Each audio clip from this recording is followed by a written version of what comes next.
Today's guest is a man who first had me on a podcast as a human. And he is one half of a member of Fighter and the Kids.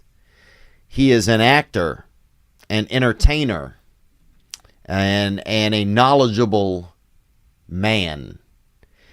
Today's guest is comedian Bryan.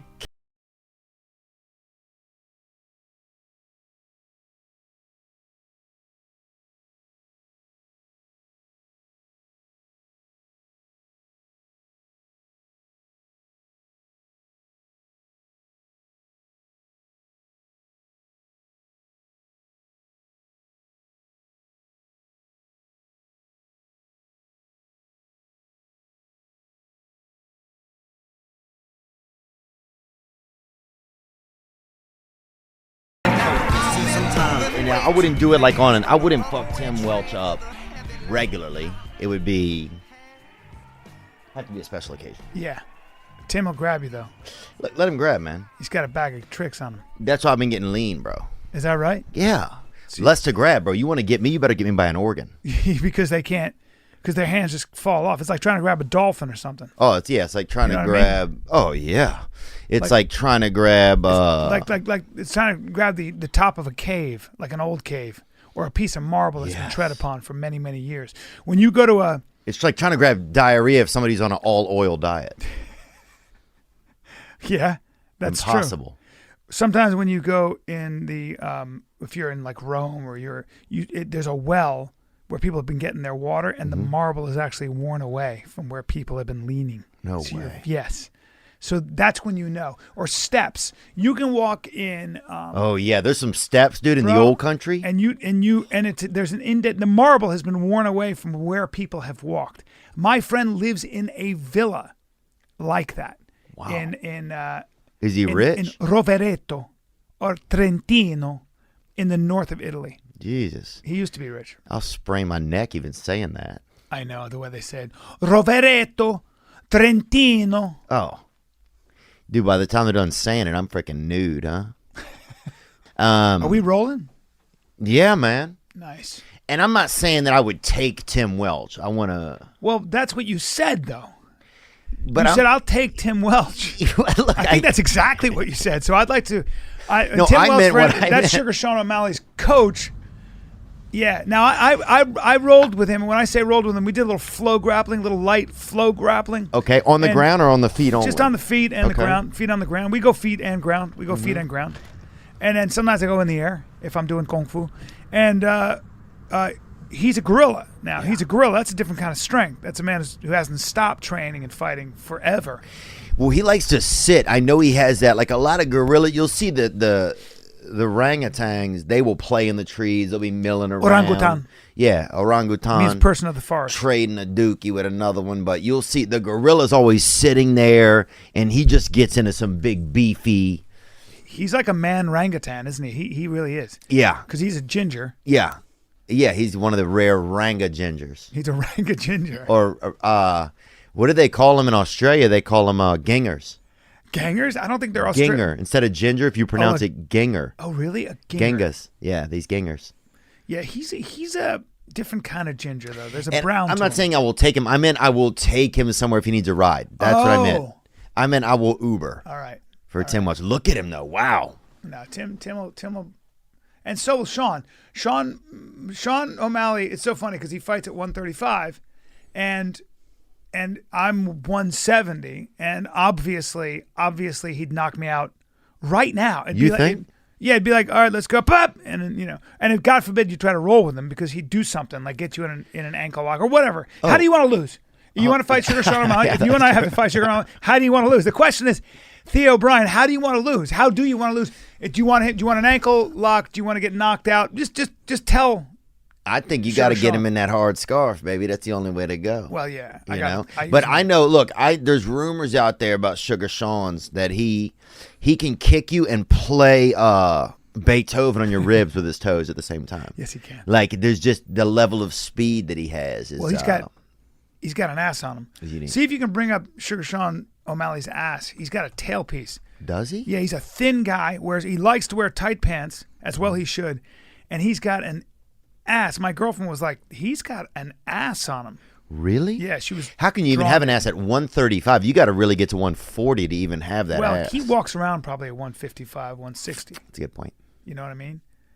Yeah, I hope he has tarsal. He had a tarsal issue, I think. So hopefully his tarsals are tightening up. I hate having a tarsal issue. I don't really. Do we have to look at the ass of this man right now? No. I mean, we don't. I believe you, but I you know what?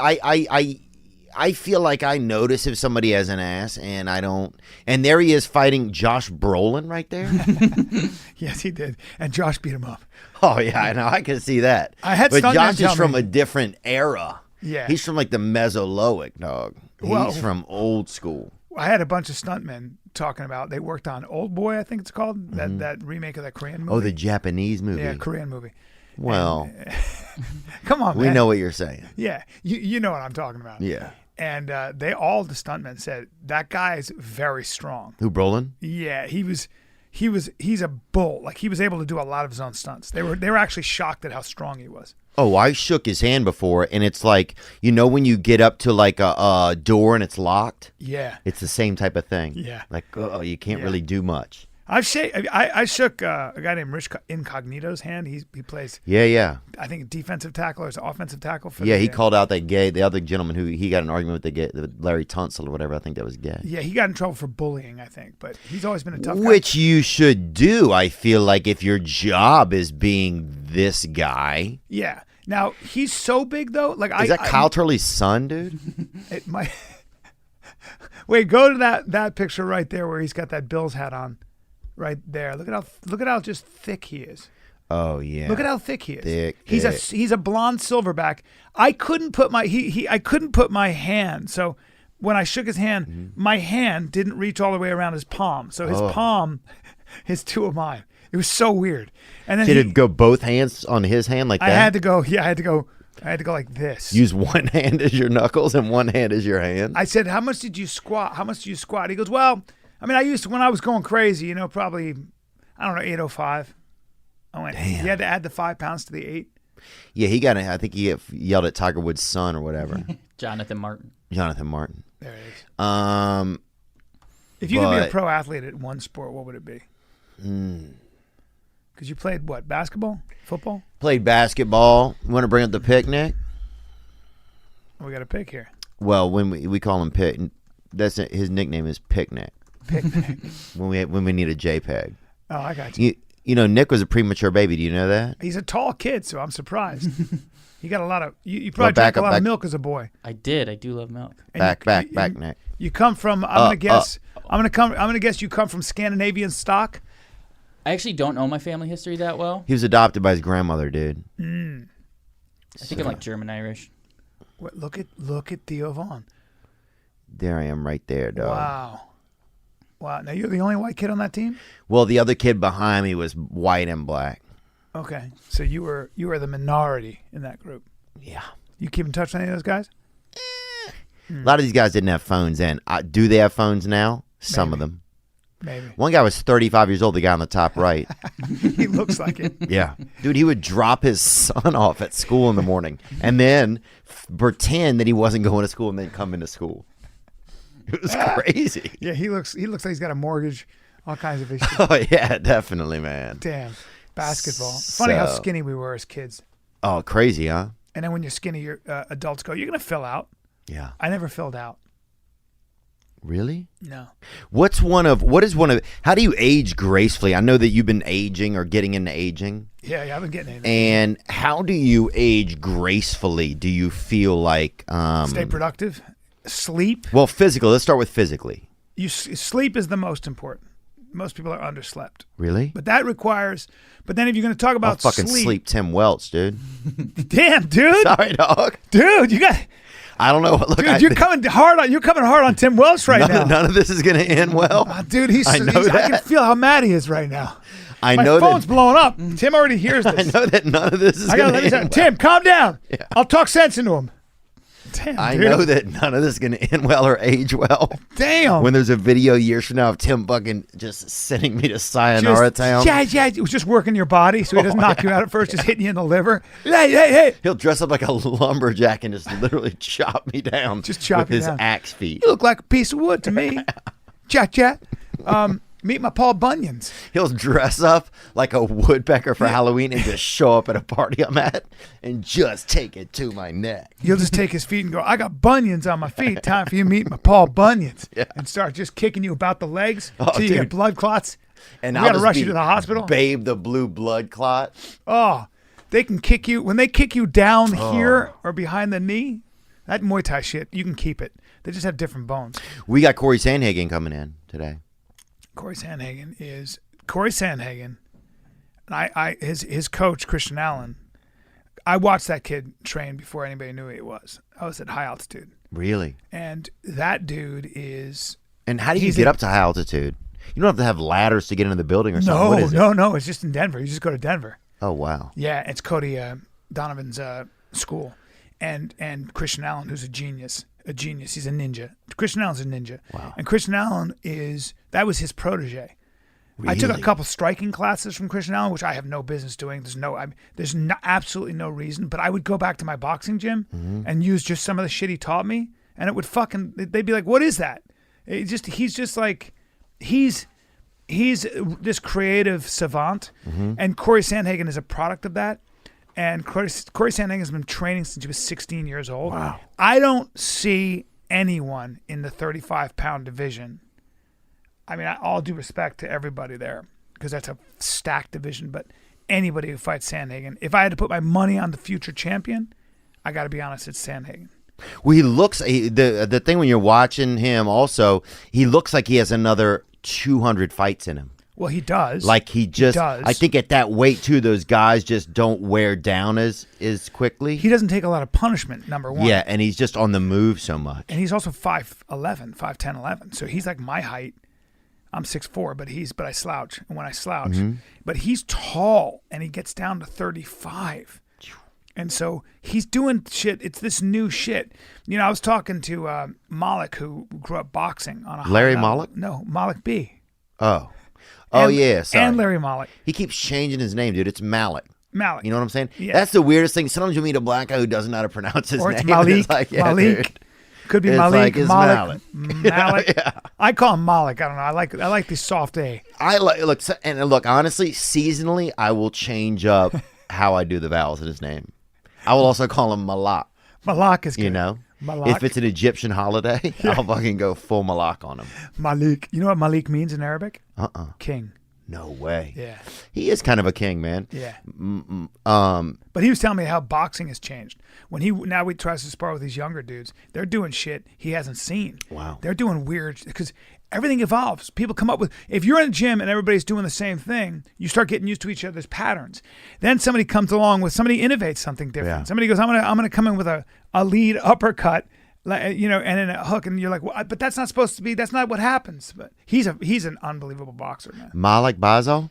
Oh, dude, you try boxing with that guy. I'm not fighting that guy. He'll sleep you. I'm not going to fight him. No, but wait, we were talking about. And yeah. We were talking about sleep. Great. So the aging fighter gracefully. has more, the fighter and the kids has more fighters on it now. Yeah. So it's interesting because the only kids on there is Chappelle and Brendan. Mm-hmm. Yeah. And then it's you and Michael. Michael. Michael. What season is it? You know? No, but you asked me how I age gracefully. Yeah, let's get back into that, man. So first I want to know physically, how do you age gracefully? First of all, I think you have to sleep is everything. Okay. So, but the problem with that is that people go, I don't sleep well. Well, are you eating a lot before you go to bed? What kind of food are you eating? Are you on any kind of like stimulants? Now, what if you have a couple Godiva chocolates? It depends, but as you get older, you're going to have more and more of a problem. As you get older, you could. When I was younger, I could drink a bottle of wine, red wine, no problem. Really? I had energy. Wow, what was it in? Was it in like one of those? Can you bring up a cask of red wine, please?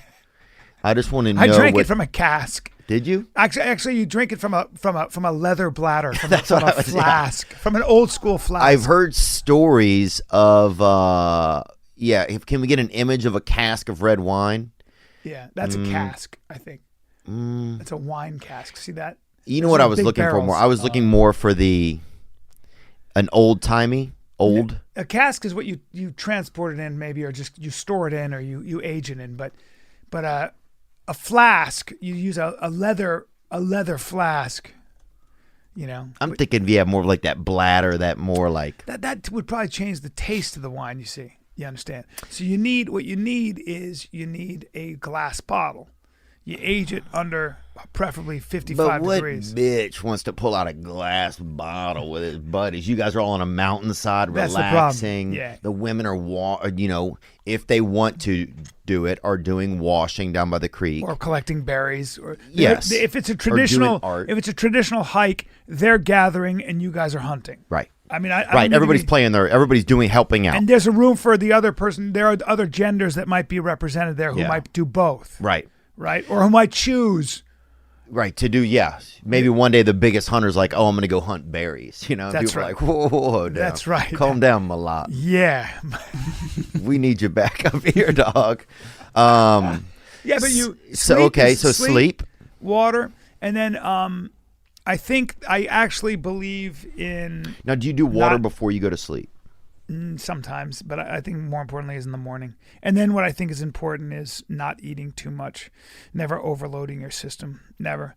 So I do think intermittent fasting is a really good idea. Wow. And I think eating simply and not overloading your body. You can feel it. Dude, I haven't done intermittent fasting, but I've had mittens on before, and it's so hard to fucking eat with mittens on. And that's the same goddamn thing. Yeah. How are you supposed to butter your toast with mittens? Oh, dude, it's almost impossible. It's impossible. And then you're spitting out wool. Damn it. And it's like, at least they're wool, though. And why do you wear wool? Why do you wear wool when you're hunting? Because you are trying to attract animals? No. Because you need... Why would you wear wool instead of cotton? I would wear wool instead of cotton because wool is warmer. Well, it is, especially when? When it is nighttime. When it gets wet. When it gets wet. Yeah. So wool gets wet better? Yeah. Cotton kills. If you get wet in cotton, you're going to die. If you get wet in wool will actually keep you warm. It acts like almost like an insulating, it's almost like a wetsuit. So you'll stay alive longer in wool. You don't want to be wet, period, but wool. So that's why your first 2 layers when you go hunting or in the wilderness is always wool. You can use polyester maybe, but you want wool.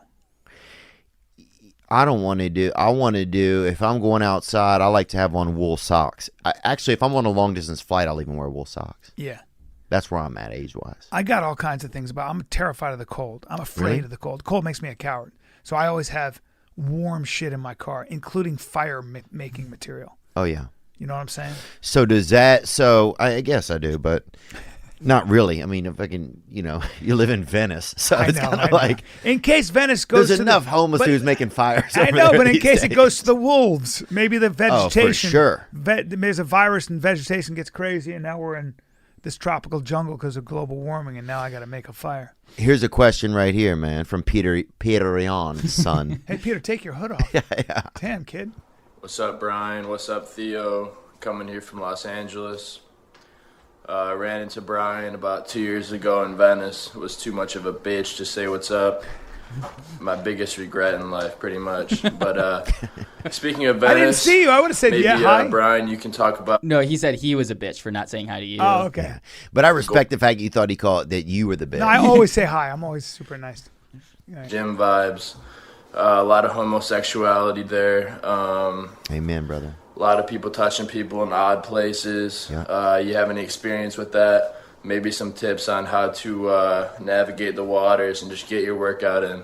Yeah. A true alpha like Bryan would know. Thanks. And he was talking about specifically the Venice Golds.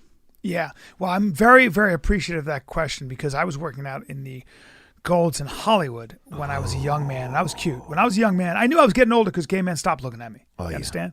Now, when I was younger... They just give you money at that point. Yeah. When I was younger, I was skinny, but I had a pretty face. I had a delicate nose, and my jaw was well-defined. And I had, damn. You know Write what this I mean? down, man. And I had heavy eyelids. I had not heavy eyelids, but you could see the... you could see the meat even on though your I eyes. just had my lids, it doesn't work, so I was cute.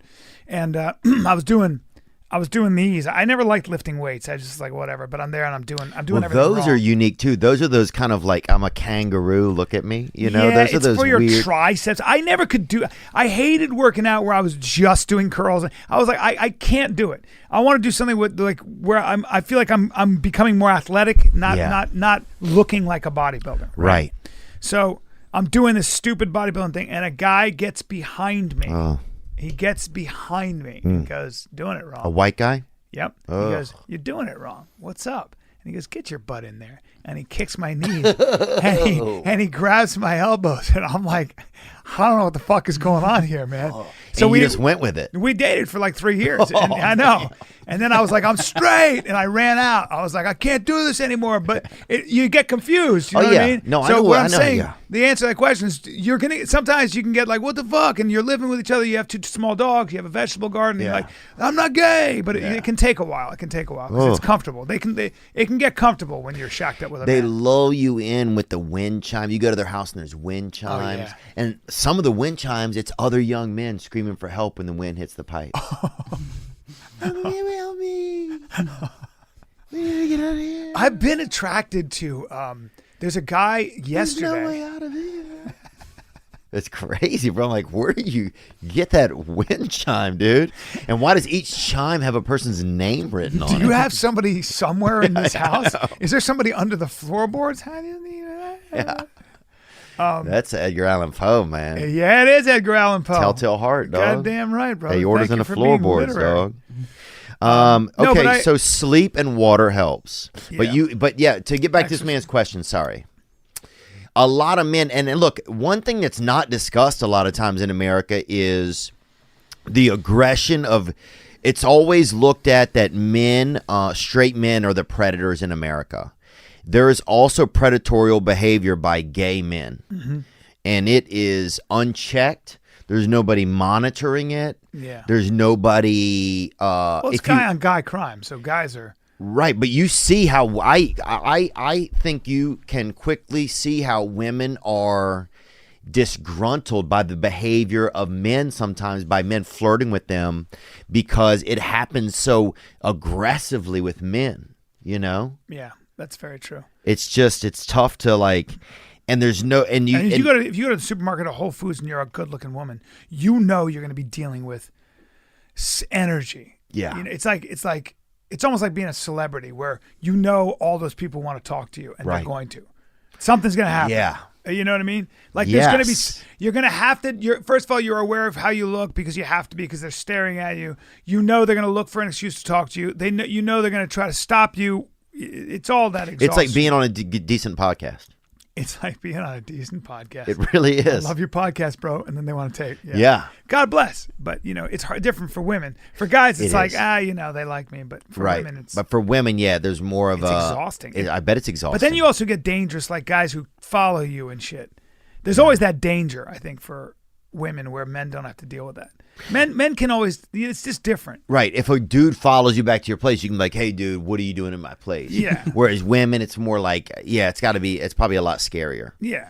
But it's It's getting, like, if a guy follows you back to your place, as a guy, you can be like, well, make sure you close the door, whatever it is. Yeah. yeah. Can I get you a drink? Yeah. Can I get you a, But wait, so liquid aging death. gracefully, um, is that what we were talking about? Oh, no, you were trying to answer his I question. was trying to answer this guy's question because I feel like this doesn't get talked about enough. That there is mans that will do anything to be gay with you. And here's what I realized the other day. The hottest guy that a gay male can get is a straight male. I've heard that from other gay men. No, the hottest girl. That's their hottest girl. Like our hottest girl is like a hot girl. It's like, I got to get a hot girl. The hottest girl for a gay man is a straight guy. That's their hottest girl. Turning a straight guy. Yeah. Yeah. And like people are like, yeah, it's like, first of all, the term turning a guy straight sounds, there's a physical fucking element to it. It sounds like a fucking crime. Yeah. I don't know. It's still a guy. I've seen women, like there was a guy yesterday I saw who was a host of he was like seating people. And he was tall. He was dressed so well, and he was so effeminate. He smelled so good, and he had short blonde hair, and he was just like, he was perfect, and he had really delicate features. He was beautiful. He looked like a beautiful. He was so androgynous. Like a little, like a. And he was super nice, and he had a kind of a very non-threatening voice. And I was looking at him, and I was like, I'm drawn to this. This might be a man, but he's got so much feminine energy. That's Rome. That's that Roman vibe. Yeah, that you're like, it wasn't that I wanted to have sex with him, but I appreciated how beautiful he was as a creature. I'd feed him olives. Yeah, I didn't even know. I was like, I'm not going to call him a guy or a girl. This is where the gender fluid thing makes sense. And that's where we're headed, I feel like. Well, I have a theory on all of it. Like right now we're trying to deal with this non-duality, right? So you know the idea behind. So a lot of this gender stuff comes from Jacques Derrida, who talked about. So when you have a dualistic mind, most of us have a dualistic mind. I do probably. Well, I don't know. Male, female. I do. Male, female, reason, passion. Oh yeah, I have all that. Logic, superstition. Yes. We break the world up into two: the male, female, yin and yang, hot and cold. And what Derrida said, I think Derrida was fucking the biggest mental masturbator of all time. But what he said was, if you have a dualistic sense of mind, you automatically privilege one over the other. You automatically are going to privilege male over female, maybe hot over cold. There's a tendency to privilege, so reason over passion. Be reasonable. Be logical. Don't be superstitious. When we have this, the mind over the heart. That's always the battle. The mind or the spirit over the flesh. So we think dualistically, and so the idea is when you do that, you're going to always favor one. We construct as human beings maps of meaning, and you're going to always favor one over the other. And when you do that, automatically, if that's your language structure, there's going to be built-in prejudice. There's going to be a built-in power structure. You understand? And so the idea behind a non-dualistic way of thinking, the idea behind going beyond male and female, for example, in gender, is the idea that that's how you, and beyond going black and white.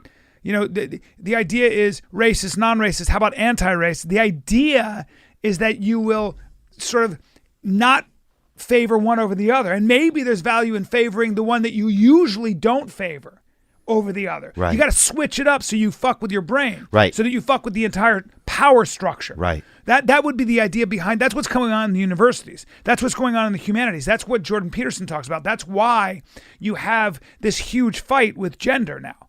Right? So now you have, it's very interesting because the feminists are having a big problem with the transgender community, because for a lot of feminists, they're going, wait, you're saying you're a man, you're a biological man, but you're saying you identify as a woman.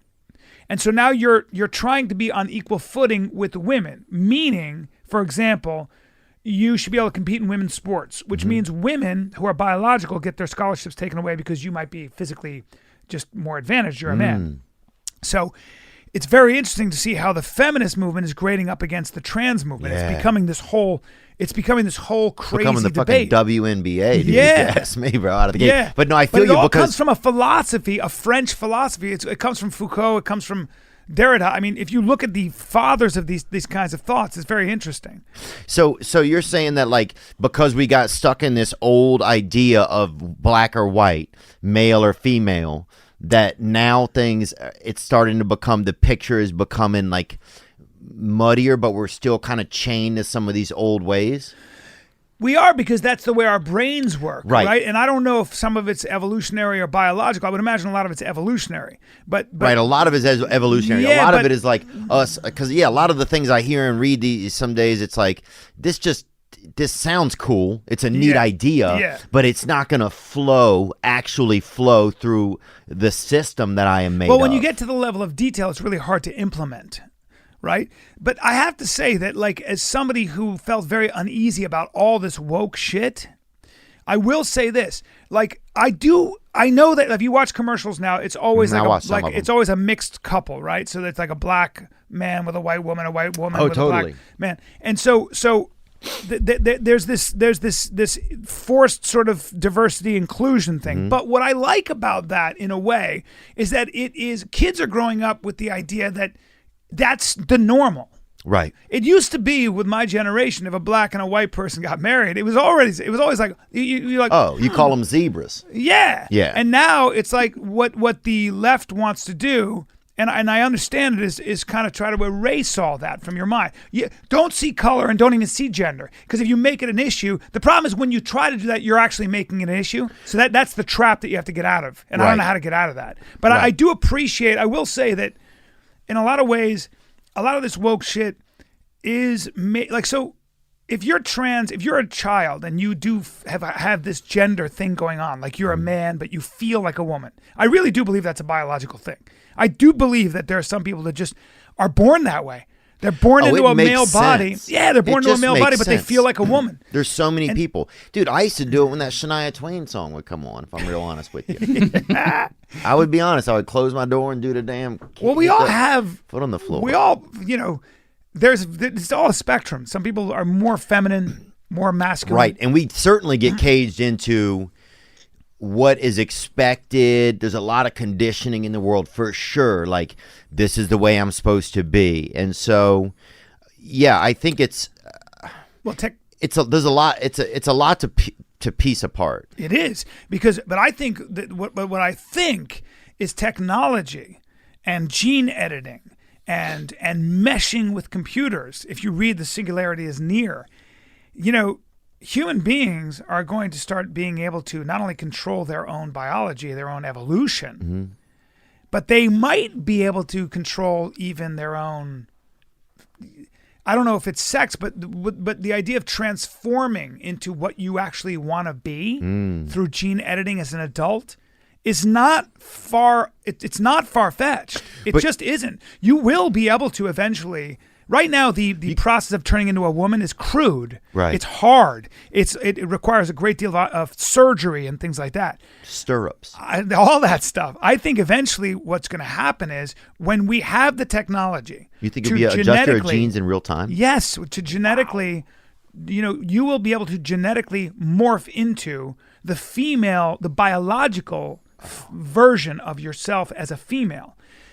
And that's not at all unscientific. Now we are already going to be. How would we talk about gender now? So a lot of this is almost like this. I always try to look at these big trends as evolutionarily. It's like there's an evolution to it.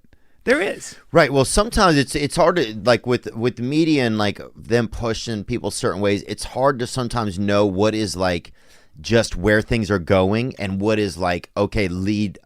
The people trying to lead you over there for like commercial value, Well, like that's a hard thing to notice sometimes. But yeah, I think I can't imagine if you could press a button or take a tonic or something and over like a week period, you'd be like, I'm doing drywall right now. Yeah.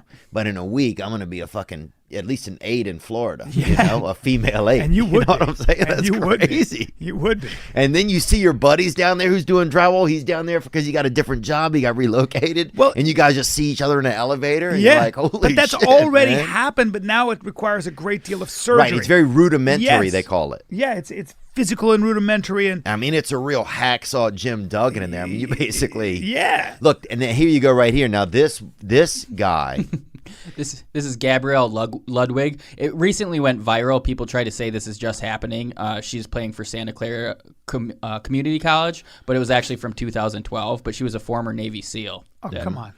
Yeah. Really? Yeah, the USA Today profiled her struggles of being on this team. But again, back in 2012. But she's already a 1%er when it comes to men biologically. Right. She's 6'3" or 6'4". 8. 6'8". And she was a SEAL? 6'8" is too tall for a SEAL, I think. Right. And so there's these other girls covered in naval tattoos. So, yeah. First of all, she could. Ex-Navy soldier, not SEAL. Sorry. Yeah. Sorry. And Admiral Ludwig could easily be some of these women's fathers. Okay. Well, how old is 50. At the time, she was 50. 50. When she died, dude, she fucking got her dime on and fucking balled out. What is going on here? Like, to me. Look, I've long said white men should be allowed to play in the WNBA. I've long. And as have I, but that's not a white man. That's a white woman, Theo. Right, You're about now to it get is. Platformed. But see, but here's what's here. I think also a lot of our like the structure we know so far, like all the rule books are male based and female based. Like there's a lot of people that don't want to like. You get stuck in the patterns and of what the way things have been. It's hard to be like, okay, now we're gonna just change it up, you know. Well, but, also, and change takes time too. I'm not against it. It's just like, yeah, but wait a minute.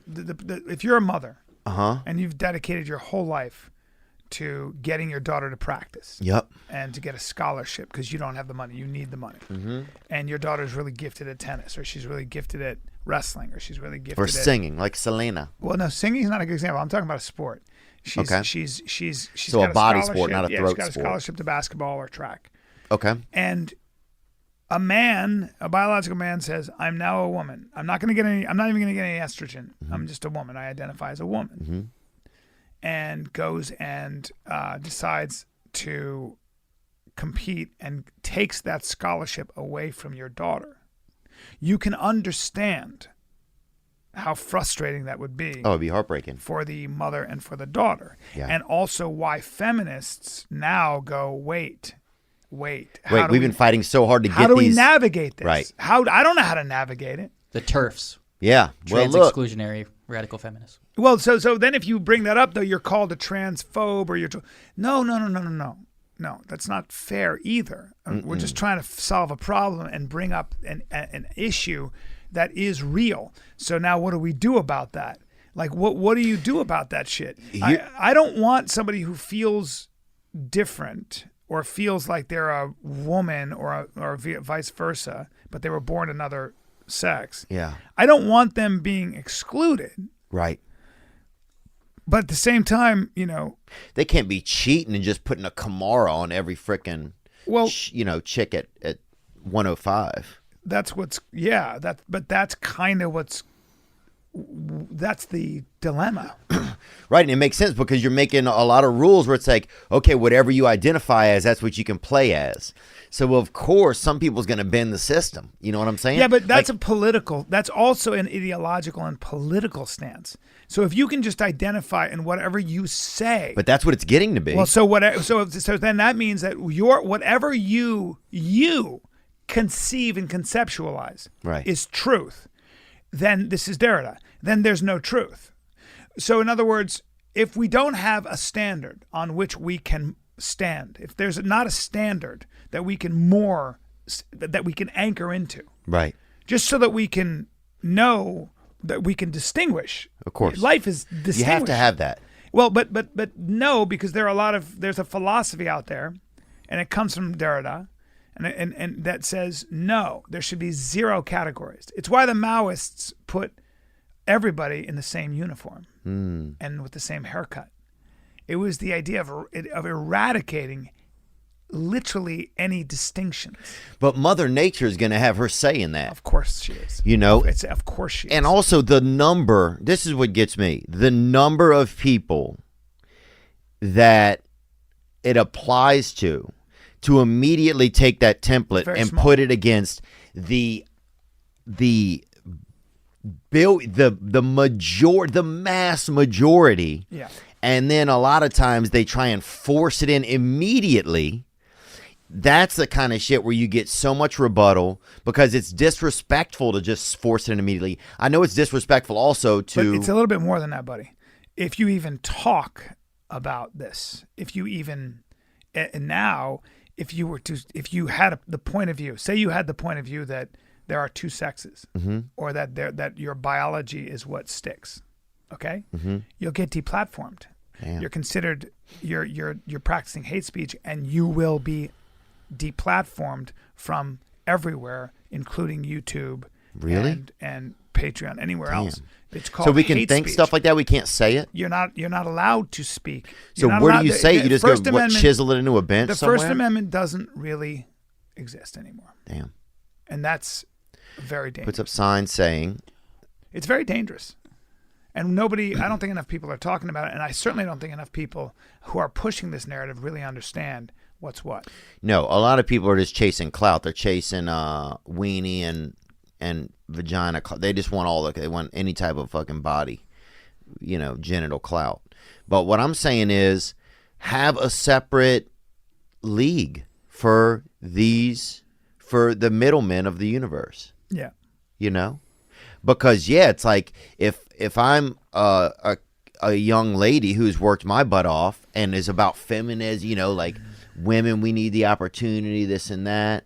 And then a fella comes along and But you have lawyers on the left who are now calling this. They're on the left. They fight for a lot of a lot of liberal causes. I can't remember the woman's name, but she's a champion of she's a left wing lawyer, and she's a champion of all these causes, the social justice causes.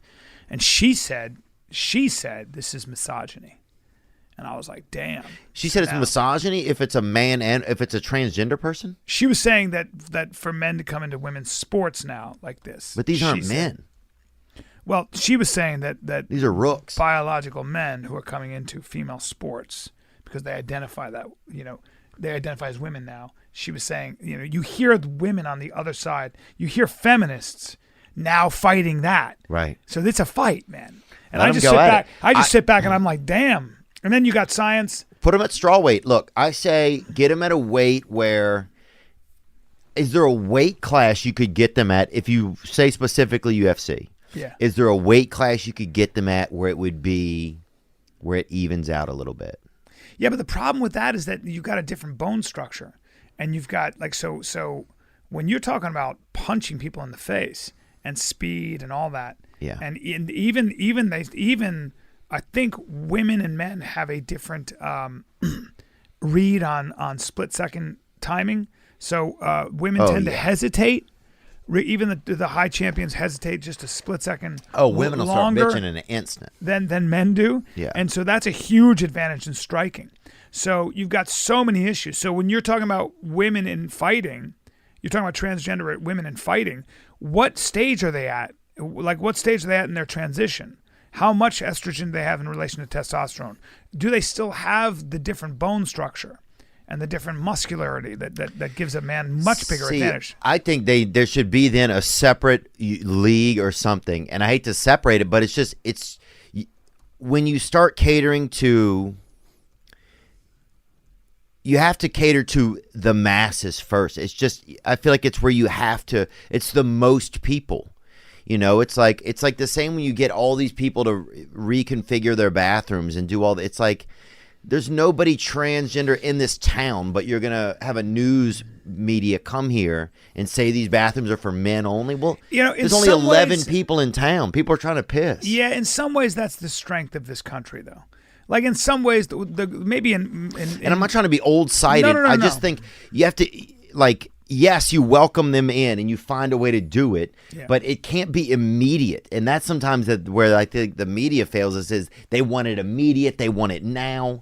And well, I think the better way to put it is that you want to protect the marginalized and the minorities' rights, right? Right. But not at the expense of other rights. And Right. that's the balancing act. So if you're trumping other rights, or you are discriminating against another group to make room for this new group of victims or whoever you consider to be marginalized. Right. Now you're just moving money from one column to the other, but you're not really actually making the world more equitable. Right. You're actually so the idea would be, if you have to have California, if you're a publicly traded company in California, you had to have, if you had a board of 7, if you had a board of 5, 2 had to be women. If you had a board of 7, 3 had to be women. They just enforced that, right? So you have to have women on your board. Now they want color. Now it has to have diversity. So if you represent the board, you're on the board of a company which makes decisions for the company. Okay, it's a publicly traded company. Yeah. You now have a diversity quota, and you now have this is enforced. I don't know if they got the diversity quota through post, but they did with the female quota. So the board cannot be all male, no matter what. So if you have, so the idea is, if you're really qualified for the job, but you happen to have balls, and a dick, or whatever, or a certain chromosome, you are excluded. You can't. Damn. You got to take a back seat. So now you're discriminating against men for having for their well, biology. right. And now you have to have a conversation about biology. And if you're going to enforce biological women are allowed, must be on the boards, well, now what about gender fluid people? Are you going to represent trans people? And that is why you relocate to another state where they're not. That's what happens. Right. That's because it's just you don't know how to do business that way. Because if you have a business and you're responsible to your shareholders, you go, wait, I want the best people. I don't give a shit what they are. I want the best people on. Yeah, especially if it's a small family business. Now you got your son cutting his penis off just so he can work at the shop. You know what I'm saying? No, but this is publicly traded, Theo. You're going too crazy. Okay, my bad, man. Yeah. But yeah, it's just like, but it just feels like that as a small business owner. You feel like, well, if my business ever grows, I'm gonna have to fucking, I'm gonna have to install a dick on my wife just to fucking make ends meet over here. But that paranoia in your head as a business person, you're like, I'm gonna go to a place. The government comes in and forces you to do that. That's mandated. And so now what you're doing is you're enforcing equality. Yeah. You're enforcing equality of outcome, not equality of opportunity. And what they're doing in Hollywood.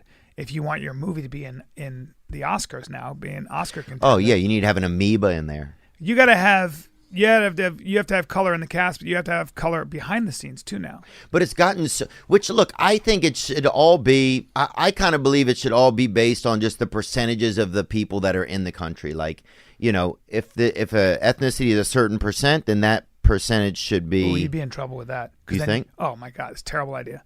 Terrible idea. Because then again, all you're doing is looking at numbers, and you need the people that get a job should be the ones who are the best for the job. Right, I agree. That's what it is. If most of the people that are great for it, if most of the people that are great for the job are all black women, then all black women should be in there. Right. If it's all Asian, then all Asian. I don't give a fuck. Whoever's best for the job, man. Yeah. And have blind auditions the way they did. So with orchestras, they were all male, so they started just having blind auditions, so you couldn't see if it was a man or woman playing that instrument. Yeah. You go behind a curtain and play, and you just have to hear. Guess what? Women now represent even more than half of the instrumentation in I think the San Francisco Philharmonic and the New York Philharmonic. Oh yeah, you see a lot of those harmonics, a lot of ladies out there, a lot of dimes out there playing the flute on the lyre. Do you play an instrument? I'll play a little bit of piano. Oh yeah? Yeah. For real? I'm getting me a little got me a little nice little place over there in at the moment in Nashville. I got a place in Airbnb. I'm keeping my place here, but I'm getting a nice piano. Yeah. I'm going to take you. Are you going to be there March 3rd? I'm doing another live podcast. You are? Another live podcast March 3rd. That's in like a week. At Zany's. Yeah. Oh, wow. I know. I forgot. Yeah. I got to start promoting it. I'll be there, man. Me and Steve Byrne. We got Travis Tritt coming on. We got Jordan Peterson coming back on. Oh, really? Oh, man, I love that guy. Pretty excited about this. Here's a beautiful lady right here, or she is. This could be a man. I have your Jordan Peterson book, too. You do? Yeah. Awesome, thank you. I love that book. He's got a new one coming out. Oh, I got to read that. Yeah. Hey Theo, hey Bryan. My name's Marissa. Bryan, I know that you speak French, and I do a little bit too. Yeah. And I actually saw you in Dallas, and I thought your whole French bit was hilarious. So my question is, quand est-ce que vous avez appris la langue française? Parce que vous la parlez très bien, et je l'ai adoré. Et aussi, quand est-ce que vous allez retourner à TFATK? So in English, I said, the answer when did you learn say the first. language French? Yes. And when do you think you will return to L'érection. So thanks, Let guys. me say that Gang. Beautiful lady. Thank you for the question. Yes. I want to say that, young lady. Appreciate you. Je prenais le français quand j'habitais au Liban, quand j'étais un petit garçon. Oh. Je vais à l'école là-bas. Je vais à l'école. Yeah, so I went to French schools in Lebanon when I was a kid. And war-torn Lebanon, huh? That's right. I was in the war there for about 7 months. We were evacuated to Greece. Ugh. And then I've already Greece done fucking 2 fell episodes. apart. Everywhere you go kind of fucking falls apart. It falls apart, dude. Yeah. Not to say that with you right here, but no, but I was doing that's some crazy. CIA work. I was organizing coups. Oh yeah? Yeah. Dude, Brendan still coos sometimes. That guy has fucking the worst vocabulary I've ever heard. He's the only one him and Boston will talk, but Boston will lead the conversation. It's unbelievable. Boston. I haven't met Boston. You yet. haven't? No. Oh, fine as fuck, bro. Take it easy. Just say cute. Don't say fine, bro. You're talking about a baby. Bro, but this baby is about that life, son. No, I don't. Oh, this baby's I don't been feel at comfortable with this. This baby's been at pool parties, dude. I'm telling you. No, the baby's big though. The baby's got a head on him. The baby's got a freaking. He's gonna be as big as daddy. Oh, that baby is fine, dude. Hey! No, that baby's cute. It's cute, yeah, baby is cute. I don't like the way you're dragging out your words, bro. Sorry, man. Sorry. Don't say cute with like 4 U's in it. You can't do that, bro. And you're wiping your mouth right now, my bro. lips is getting. I'm not comfortable. Damn, dude.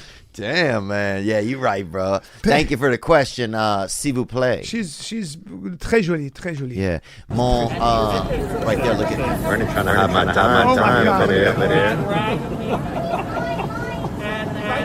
Look at that Trying to hair. get my girl drunk. We're trying to get my girl drunk right there. No, dude. That's a boy. Look. Don't say girl. Bro. Don't say my girl. Let him decide, okay? No, bro. Okay, you're right. I did. Bro, I don't know how let he me tell you identifies that- yet, but I think he identifies as a boy. At least you We'll gotta let, see, bro. You gotta let the parents decide for the child, and then let the child when they're older. But I mean, it's like Boston, the best name, the Boston Strangler if he goes in UFC. Boston The Strangler. best name It's actually good. already. Boston the Strangler. Yeah. So we got a new website done, and I like it. I love it. You do? Yeah, super functional. Yeah, that's it. It's functional, and it's reliable in the sense that if we need help with it, this company is right there to do it, and this company is called Modify. What did they do that's different than the old one? They just added basically all the functions we were looking for to fit our podcast. We can upload video questions, songs, voicemails, and it's all in one spot, and it's specific features we ask for. So maybe if you have a different company, they can put features you need for you. Right. So if you have a company, if you have a design, a plan, something, you need a website, you need some real estate on the web. Well, the group that can help out is called Modify. That's right, Modify. modiphy.com/Theo, and they are basically offering the last website you will ever need. There's no cost to build, no contract, unlimited updates, unlimited supports, custom design, easy editing tools, future redesigns, all for just how much, Nick? I'm actually not sure because I don't have the copy in front of me. $249 a month. Unbelievable. Imagine how much fun you can have with a website that's constantly going to be updated. $249 a month. They did our website, theovon.com. They did a great job, and we know it's in reliable hands. Look, you got to have real estate, and you got to have it on the web, and that's where your business needs to be. Modify.com/Theo, modiphy.com/Theo for the last website you'll ever need. All right. Dude, we got to get you a hood hat, man. Do you got any lacrosse, Wisconsin? Any Wisconsin at all? I mean, I think there's like a, is there a DeKalb, Dubuque? What is there? What am I thinking of in Wisconsin? Leclerc? No, Lacrosse? no, there's some other place. Fond du Lac? Ooh, Fond du Lac sounds illegal. I wouldn't want to be a child growing up there. But anyway, Hood Hat is a company that basically you can go to their website and you can customize a beautiful merino wool cap that will kind of take your head to the next level. You can pick out colors that kind of fit your vibe, fit your hood, basically. So you would do where? Lacrosse? Lacrosse, if they had one. I'd rep some of the bigger cities. MKE, a Milwaukee hat. Okay. What about your neighborhood? What neighborhood do you grow up in Lacrosse? The South Side? I don't know. They There didn't we really go. have... So you might go Southside Lacrosse. Where I'm from, I might go, let me think, McGee Street. Or I might just do Covington, Louisiana. Or I might do Mandeville. It can depend, but you can customize it to fit your hood. Why make a hat that's just general, Los Angeles or Russia? Get something that's very specific. Hood Hat helps you do it. Just go to hoodhat.com and use code THEO20 for 20% off at checkout. Go to hoodhat.com, use code Theo20 for 20% off at checkout. It's the essence of your neighborhood, the essence of your culture. Fine tune it, get specific. Your street, your block, your hood, wherever you're from, your stoop, your valley, your holler, whatever it is. Hands down, the best snapbacks made from the finest merino wool right here in the USA. Hoodhat.com, code Theo20 for 20% off. And now back to the episode. Thanks, Nick. You're welcome. Thank you. Yeah, man, it's I guess you're right, because now the whole discussion has come back to full circle, where it's like the original argument is now butting up with it's just going to become a spiral. It's a never ending. So we figured out in the West, we figured out a way around this stuff. I mean, I'm not saying the West didn't have its share of all kinds of prejudice and all that, but the West has done at least the West is the first country to talk about it and tackle it head on. Yeah. And respect the rights without killing people. It's a good point.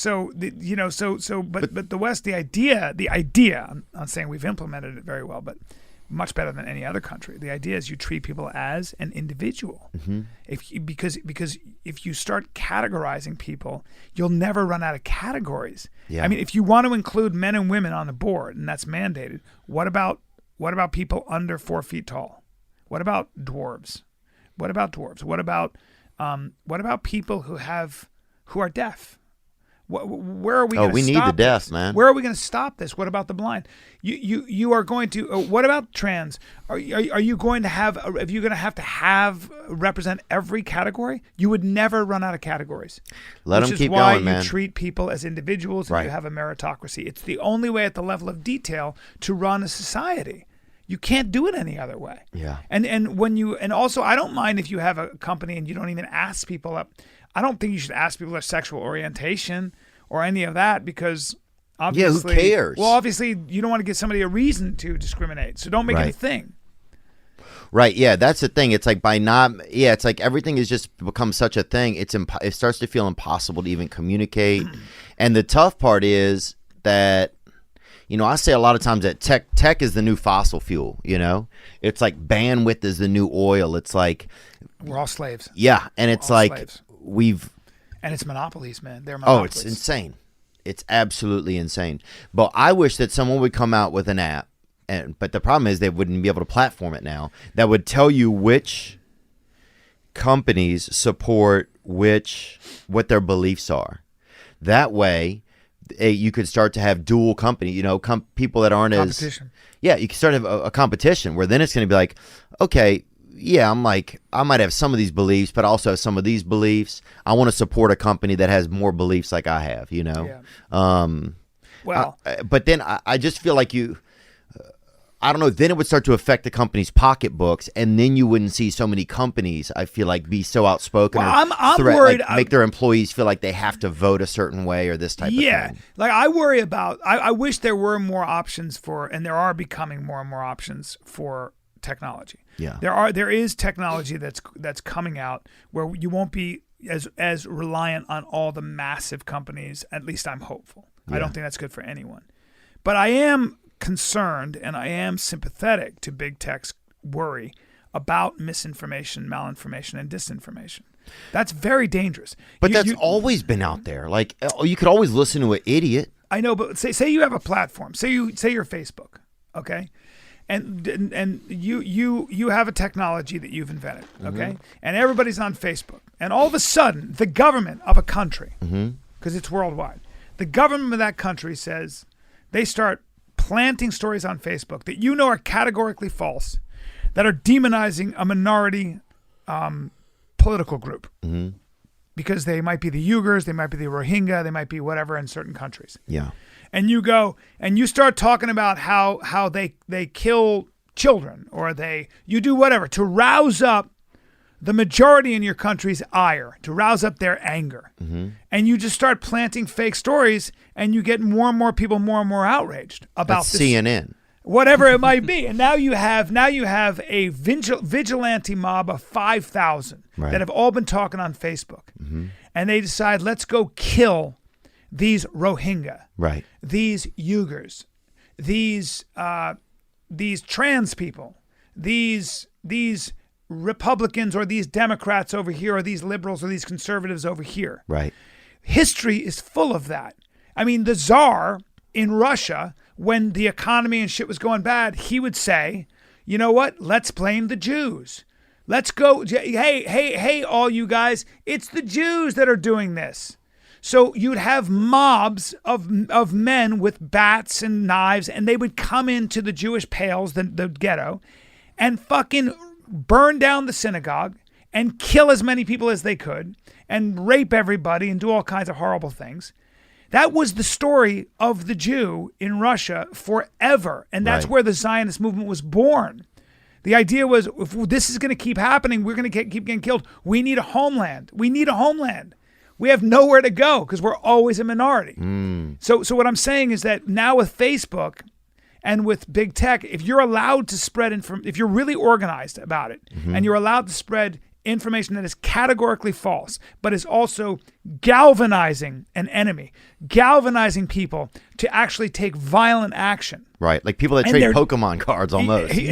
But what if they're doing it, which apparently they were, I think, the Rohingya, I think in Burma or whatever, Myanmar, I can't remember. So people were really doing this. They were meeting on Facebook groups and then having beliefs and then going out and taking action. Yes, from it. so now you have someone like Mark Zuckerberg. What's Zuckerberg and all of them supposed to do? They're responsible.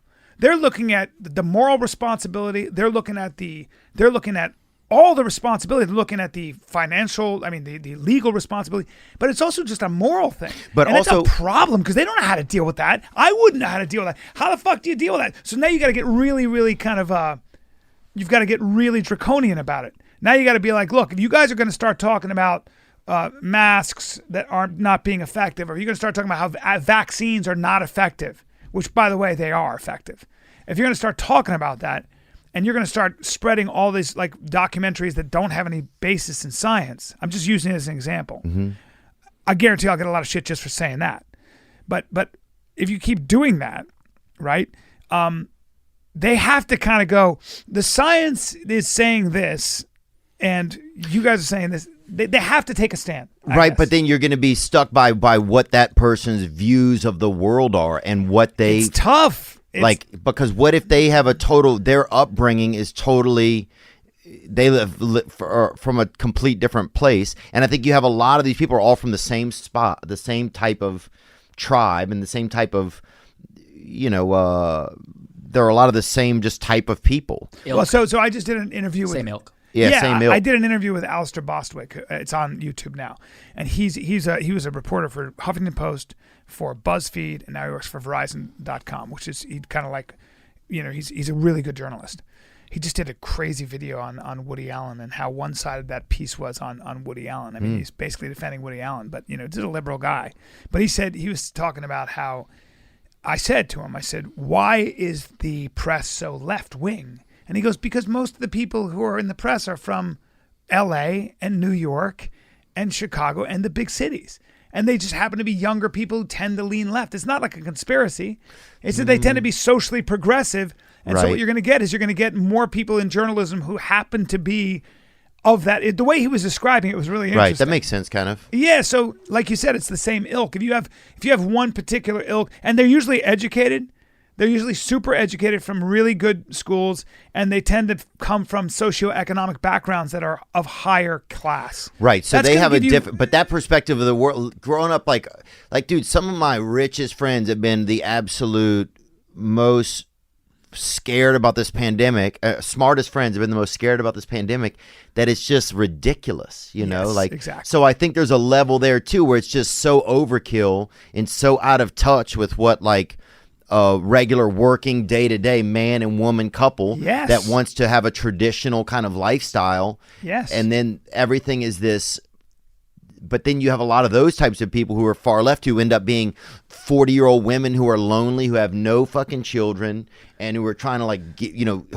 fly down to Barbados to jumpstart their womb somehow on some fabled machine or something, or wandering around their house and dyeing their hair fucking 75 colors and fucking sawing their tits off for magic or whatever. Like, it just gets, so then you have a lot of people who are just unspoken for and who feel unspoken for, even just to ask questions. Then that's where it gets really, really spooky. Well, you ever heard the expression weird? So because I'm not like some right-wing Trumper, but also I'm a person who believes I should be able to talk about stuff and ask questions and not feel weird if I want to also say stuff and get something wrong. I agree. Like, how else do you even be a comedian? But just so scary that you're even having to be careful. Like, we are both very careful right now on a podcast about what we're saying and how we're talking. That never used to be the I have case. to be careful because I don't know what I'm saying a lot of times, too. So my brain is very careful because it doesn't know what I'm talking about a lot of times. But like you said, you're allowed to get it wrong. Right, but so now you have a society of people that feel like they're not allowed to get anything, at least to trial and error. That's right. You have a ton of people that feel that way. Yeah. How does that feel to some? I mean, it's just, that's debilitating. That's debilitating to people. It is debilitating. It's awful. It's awful. I mean, it's funny because when they did any experiment they ever did, right? So if you think about like anything Frankenstein. Well, no, that would be one. Frankenstein is a good example. But the man tried it on his brother. Look at Louis Van Gogh. Look at. Do you know what Frankenstein symbolized? The idea that machines were taking over. Machines were now taking over humanity. Wow. And we're having the same talk 100 years later about how machines are going to take over and make man obsolete. That was something that Mary Shelley, who wrote that book, that was the thesis of that book. Like, when man meshes with machine, we'll lose our humanity. It's kind of fucking cyclical. But most of the studies on economics, on social behavior, that we all talk about, whatever it might be, like, when you say things like, well, most people tend to be more emotional about this. It was all done on what they call, the acronym is weird, Western, industrialized, educated, rich, developed people from those countries. From westernized, educated, industrialized, rich, developed countries. So most professors were doing their fucking experiments on people who are college educated, or at least had money, were from a developed country, definitely like Europe or America. There was never any of it done on people who came from other parts of the world, who didn't come from industrialized, developed, educated backgrounds. So much of what we know has been skewed just by the nature of how experimentation was done and who was available to do the experiments on. You know what I'm saying? So yeah. It's like that. So we keep running into these issues. I don't know. We keep running into these issues. Yeah, man. Look, it's spooky time to be. It's like, is it spooky? It's a great time to be alive. It's the only time that we get that we know of right now. I'm scared. It's also it's a scary time, but there has to be. There's always like a way out of things. It's like, I mean, for example, like, you can still, if you shut yourself off to some of the media and you just let it go and do its thing, you can still live a normal, straight life or gay life. Mm-hmm. Whichever you want. You don't have to get into the fights. You don't have to engage in it because some of it is out of my control. Yeah. But then also it's like every voice that was even like questioning or anything is been extremely silenced, and that's not good. I don't feel like that kind of stuff is good. No, that's the problem. The other argument, like Sam Tripoli and I always have these arguments on. I've talked to Sam, dude. Oh, it's great. But we have this podcast, Conspiracy Social Club, and I debunk conspiracies, right? Mm-hmm. He seems to win a lot. But by the way, if you watch Conspiracy Social Club, I think we may have to move over to Rockfin because they took us off Vimeo. Really? Patreon didn't let us do it. Vimeo took you off? Yeah, because they don't allow any conspiracy talk, even though I debunk it. Vimeo did? Vimeo should be lucky to have anybody on that fucking thing. I know, Jesus. But they took us down because they have a strict policy against it. And I'm like, I'm an anti-conspiracist. I'm trying to debunk it. Yeah. But, they're like, no. So I don't know what I don't know what the practice is. Well, it's just become general and blanket, which is crazy because that's the same thing that that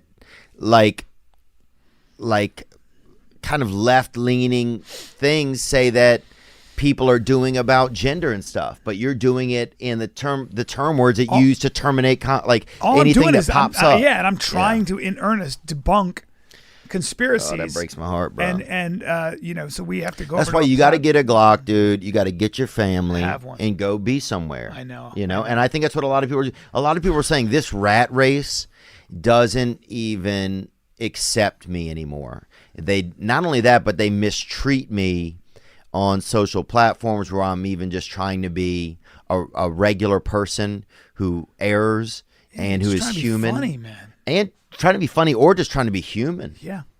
Like, and it's just a lot of it is people who never wanted to take any risks, just sitting somewhere, flowing into this. But they're going to always exist, though. The problem is corporations. The money listens. Right. The money, you know, until consumers. That's why you need to get an app that sends people to different places. They can support companies that also mimic some of their beliefs, or at least are open to it. Yeah. Because then once it starts to affect the pocketbooks of companies, they'll quit the bullshit. How about due process? How about just that? How about so you know, if Disney's going to completely cancel Gina Carano for writing Bebop Boop and having a clumsy comparison to the Holocaust, which wasn't even that clumsy compared to a lot of people who were on the left who didn't get canceled. Yeah. You know, if you're going to do that, then until consumers say I'm not upping my subscription to Disney, I'm not watching Lucasfilms anymore. Right. Until they do that, and until Disney sees that when they cancel someone like Gina Carano, or they cancel anybody due to due process, it actually hurts their dollar. It actually hurts their sales. Because right now, they just don't want to deal with any kind of Twitter thing. But it's so crazy. Who gives a fuck about it's just like... They do. Because they don't want to deal with the backlash because those voices are so loud and organized. But they'll go away in a week. Yeah, not when... But it's just... It creates too much bad press. Because what does the press do? The press needs clicks. The press... Everybody in the press, talking to Alistair Bostwick again about this. He's like, when you're a fucking journalist...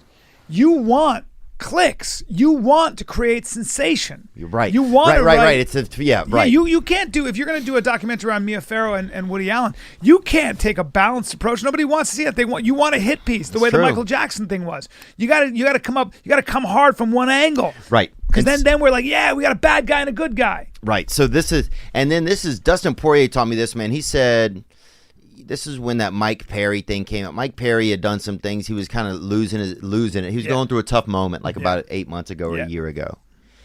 And I was talking to Dustin one time. He goes, man, I don't click on that kind of stuff. When people send me that kind of stuff, I don't click on it because I don't want that in my world. He said, I don't want that in my world. I don't want to look at people that I care about or other humans in ways where people are just trying to pinpoint them into one little space or one little moment. Good for him. He just said it's not fair. And so since Most then, man, people I've agree tried with to that. stay off of, like, when people send that kind of shit, don't send me that. It's like this porn. We use it as porn. Yes. So as long as we keep doing that, Yes.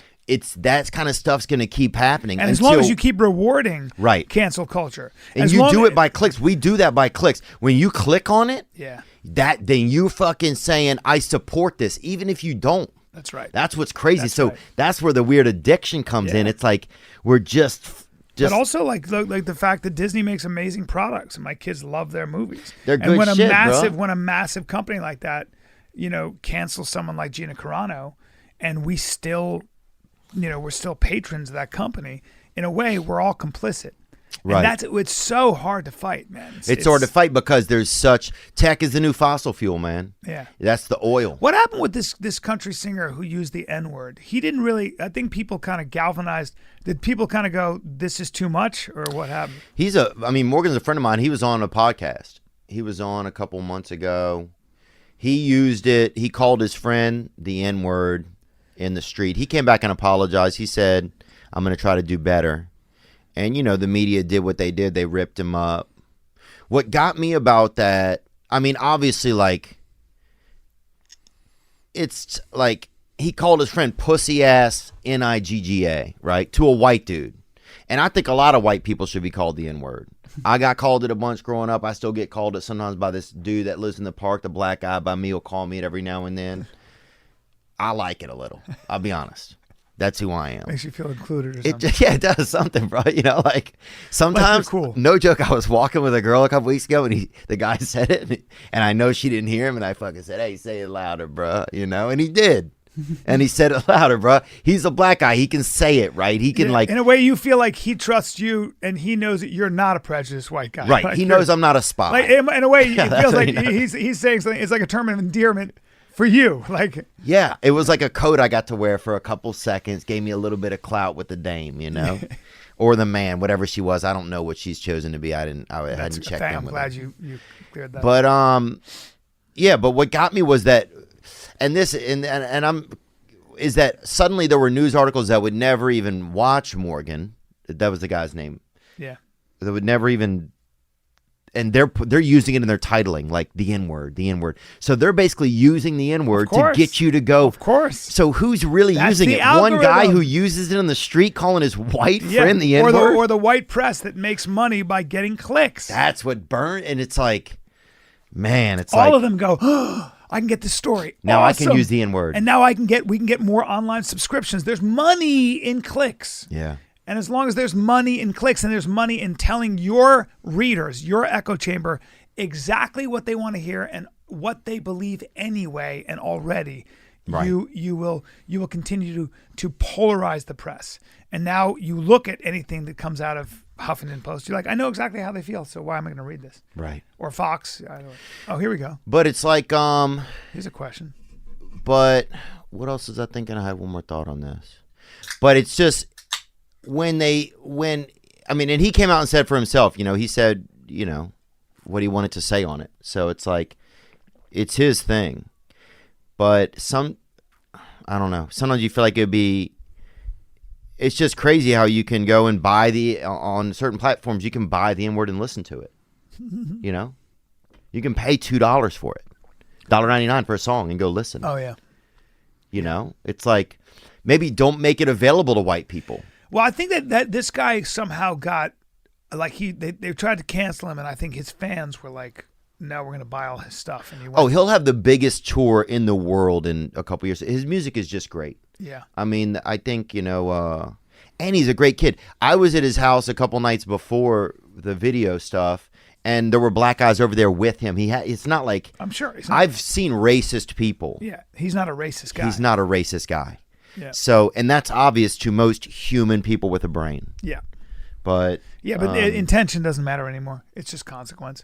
What's this question? I see a guy asking a question. yeah, let's get out of this. Sorry, and I didn't really want to talk about that, but It's okay. We're covering a lot of bases right What's going now, on, dude. fellas? How you doing? I'm sitting here ripped off my gourd right now, off some of those good Oregon Derbyshires. And got a question for you. If you had to give each other 3 compliments that didn't have anything to do with comedy or a mullet, what would they be? It's a hockey haircut, first of all. That's good. That's a great question. 3 compliments that had nothing to do with comedy or the mullet. I would say this. You want to? Who goes first, Nick? Brian. Okay. Go every other. Fine. I'm your boss, but Bryan. I would say. I'm just joking. I would say that you're. I think you have a very original brain, and I love that about you. Okay. And I think, I mean, I'm not allowed to talk about comedy, but it's very difficult to separate your. See, you have what's called original expression. You're just original. You're an original generally, and that's so fucking rare. And then I think you're very loyal. You're a loyal fucking dude. And you also have overcome something I think most people don't even understand. I mean, I think what you've overcome over your family, your mother, and all that, I don't think anybody realizes how huge that is. I don't. And I think that always is going to be something that you're contending with. But the wrestle, it's that Jacob's ladder thing when he wrestled the angel. The angel that you wrestle on a day-to-day basis is what makes, and you're winning that. You're winning, whether you know it or not, you win it every day. And it actually makes the world a better place. So your trauma, and I believe it's trauma, I really do. I've watched your old stuff when you were young, talking about your life and your childhood. The trauma that you went through has not beaten you. It has made the world a better place. That's why people love you. And I don't think you would be who you are without, the irony is you wouldn't be who you are without that almost impossible thing to deal with, that thing that would break most people, and you never let it. You just turned it into something very special. So that's my compliment. Those are my 3 compliments for Theo Von. That's why I love you. Well, thank you, bro. That's sweet of you to say, man. I don't know if you're going to find 3 things on me. This is cashmere, though. I don't know if I'm going to... I mean, you're such a good expressionist, man. I would say, for one, your ability to take a moment to give valuable interaction is something that is very rare. I've had a couple moments with you over the years that I can remember. Even one of the first ones going back to at the Bruco, when you told me, I was asking you something about comedy, and and you had a conversation with me just about learning as much as I could, and just, if you'll learn as much as you can, then you'll have so many tools to be comedic from, to even things now, from growing up to recommending books, just different things. If I'm going through, sharing stuff, like different, experiences from childhood trauma, and wanting to discuss that and needing some support. You actually, even if it takes a day or something for you to call back or to get back, when you do, you give some time that's real, that really feels valuable and important. And so I want to say thank you for that, man. It's really sweet of you. Good. Because when I hear you, I hear somebody that it's like a voice like a male voice that's educated, that I never just, and is kind of educated, but also good at injecting it into the flow of immediate life. And so it's hard to do that. It's such a skill that so few people have. So thank you. I'm lucky to be privileged to see some of that and to experience it firsthand. Outside of that, I would say probably symmetrical. I would say symmetrical, probably. I would go with that, and it doesn't have anything to do with hair. I would say symmetrical. Yeah. I would say supple. Your vitality for life. I think you're like a fucking vein, is what you are. You're like... Keep moving. Yeah. No matter what happens. Keep growing. Keep moving. You're Don't a femoral. Stop. You're a fucking femoral vein, dude. You're rolling through the big bone. You can't stop. You know what I'm saying? You ain't out here in a damn tarple. You know what I'm saying? Picasso said, I think he called it sweeping the alley. Like Picasso was like, no matter what, famine, Karate war, Kid. All that, keep painting, keep painting, keep painting. That's crazy. So when he was 90 years old, he was painting on the level he was painting at when he was 40 for real. I went to a show that he had. It was his work. I think he did it when he was 90. Damn. And I would listen to the art historian explain what he was doing. I was like, this motherfucker is 90, and he was painting on the level that's beyond. Like, he was still doing it at the highest level. That's crazy. I was like, if that's the case, if that's where the bar is, man, I'm fucked. I can never stop. Yeah. But it's hard. I just hope I'm allowed to. You just keep hoping that you, in one way or another, can continue to be expressive and continue to do what you love. Yeah. I'm not an idiot, but I'm definitely, I will mill around with idiots, bro. And I will definitely read books I've read 6 or 7 times, dude, and not know what happened. That's normal. Okay. Come on, man. But what I'm saying is that, fuck, man, I forgot about it. But it's. You said I was a vein. I was femoral. I was a femoral. Yeah. Okay. Femoral vein. So that's 2. I think those are 2 things. I think a femoral artery. Okay. And a vein. I think the difference is what an artery. But an artery comes and goes. An artery is it's from the heart, and it's you're not like that. Artery is more of like it's more of a super highway. Yeah. You're a little bit more of that service road. Am I? Yeah. Kind of like bumpy, a little bumpy. Yeah, there's definitely some potholes. There's some potholes.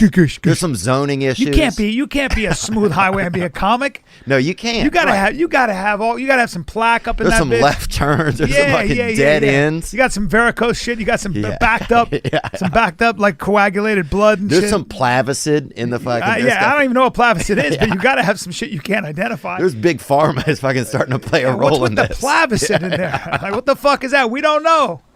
But put on your mask because we got to get through this shit right now. Your Shit. grandparents are dying. Jim Brewer has this great bit now. He's just saw like, him. grandmother's dying. It's like he's fucking impersonating a Nazi. Fucking, I love him. Yeah. You know, as you get older, I'll tell you this: I'm a lot older than you, and you get less sure of any kind of a truth. Really? In a way. Now, that's another thing I was going to ask you. How does aging happen in your beliefs and in your thoughts? Like, what starts to happen? You know, I tend to become more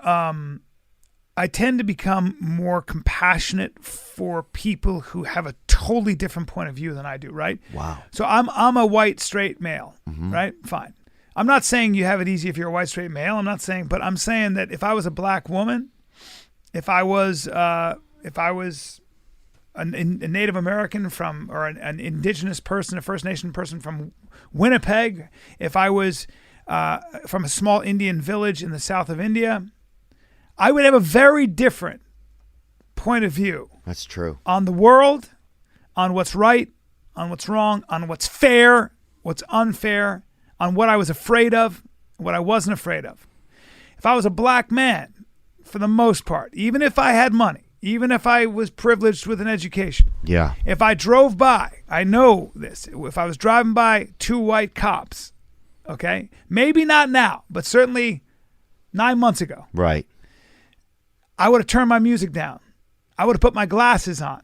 I might have rolled my window down. Set my wallet on the dashboard. Whatever it is, Right. right? Whatever it is. A little bit like the way we talk now about anything that's considered politically incorrect. We're now aware that big tech might shut us off. Right.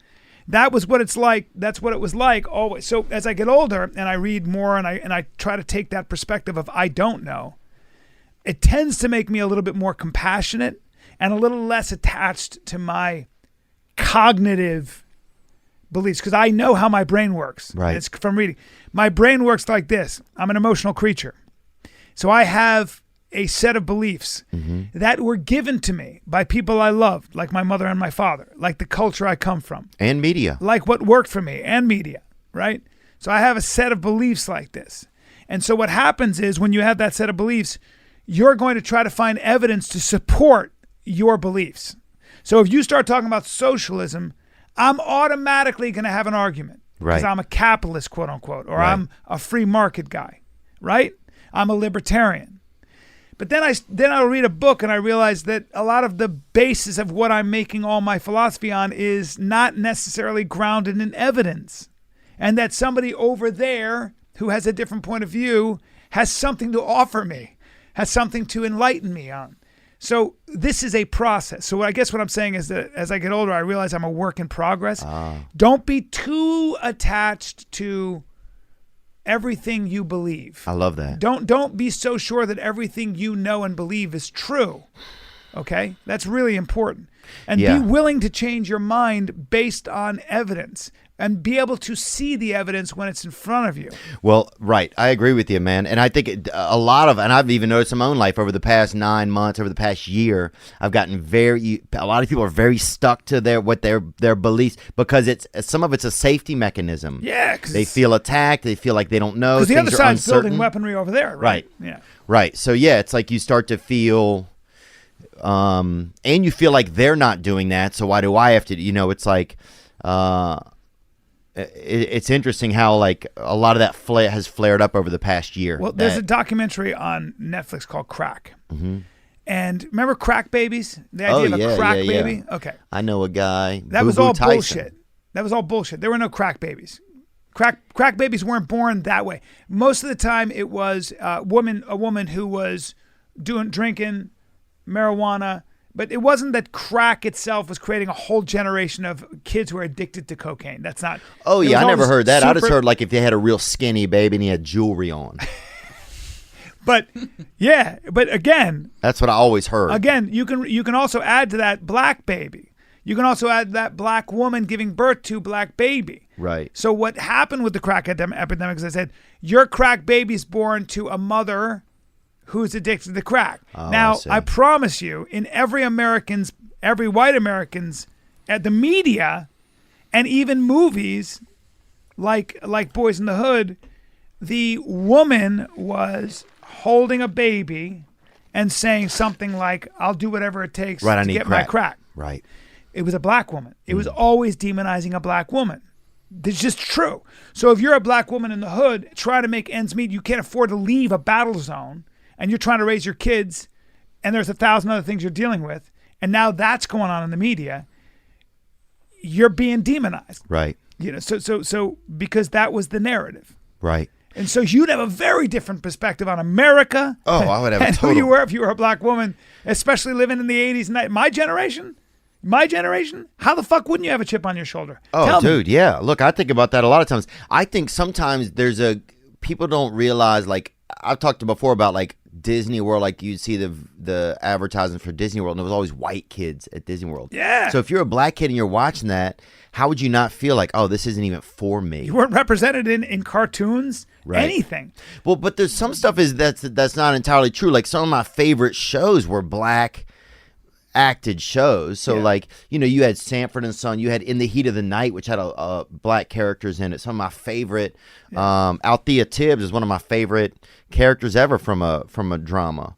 They had a lot of and what was the one, and I know I'm just saying the one, but there was a lot. There was the one with Cosby? the cops. There was Cosby, which was huge. That did a lot. That was like, oh, look, there's a black family just like a white family. There's a Right. black doctor.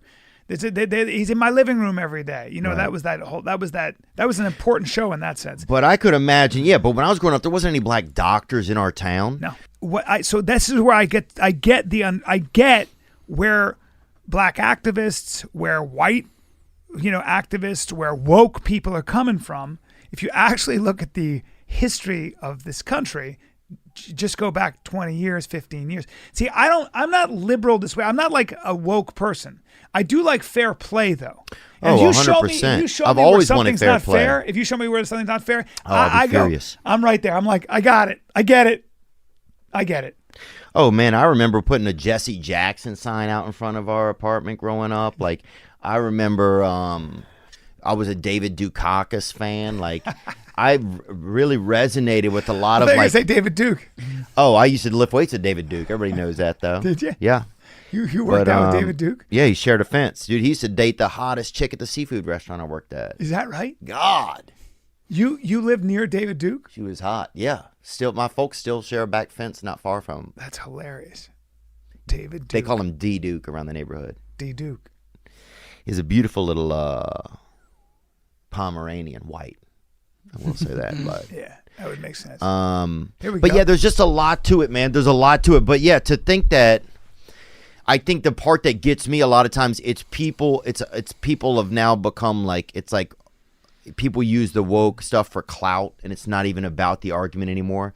And then I also start to see, I've always thought about like equality, fairness. I see a lot of like black supremacy, Jewish supremacy. I see some people, Indian supremacy. I see a lot of, I don't like privilege. I don't like supremacy. Yeah. I don't like it. Anytime when people start to get stuff into supremacy, Marcellus Wiley, was that guy's name? He had a great quote about it a while back. That's the part where it starts to make me feel angry, bro. I don't like any type of supremacy, bro. Like, it just, because then it's not about everybody anymore. Well, you're assigning something called group guilt. What you're doing is you're saying that entire group is guilty. And if you do that, we know how that works out in history too. Right. Because when you assign guilt to an entire group just for their color, just for their gender, just for their socioeconomic background. Yeah. Now, if you do that, just remember that that's a double-edged sword. You can turn that sword on the other group just as quickly. Yeah. If you do that to that group, when you're done with that group, you're next. And what happens is if you have group guilt, then you usually have to have a group that rectifies that guilt. And one need only look at the world today, forget history, and see how that works out for people who are assigned group guilt. They're killed. They're jailed. They're put in concentration camps. Wow. They're quote unquote marginalized in the worst way possible. So let's all be careful about that shit. Yeah. That's the problem with identity politics. That's why I'm now one thing I'm not on the fence on is I am very against identity politics. I think it's fucking the worst. I don't even know what it is. It's the idea that you are essentially breaking people up into their groups, and you are assigning guilt or you are assigning victimhood to varying degrees to different groups. I mean, that's what you do. And those groups that have traditionally been in a position of quote unquote supremacy or in a position of privilege have to take now a back seat or whatever, or are like, give me an example so I know what I'm. Well, the idea behind identity politics would be, we have, even when you start talking about the black vote versus the Asian vote versus the white vote, you're already creating groups. You're already saying that you're already creating a monolith.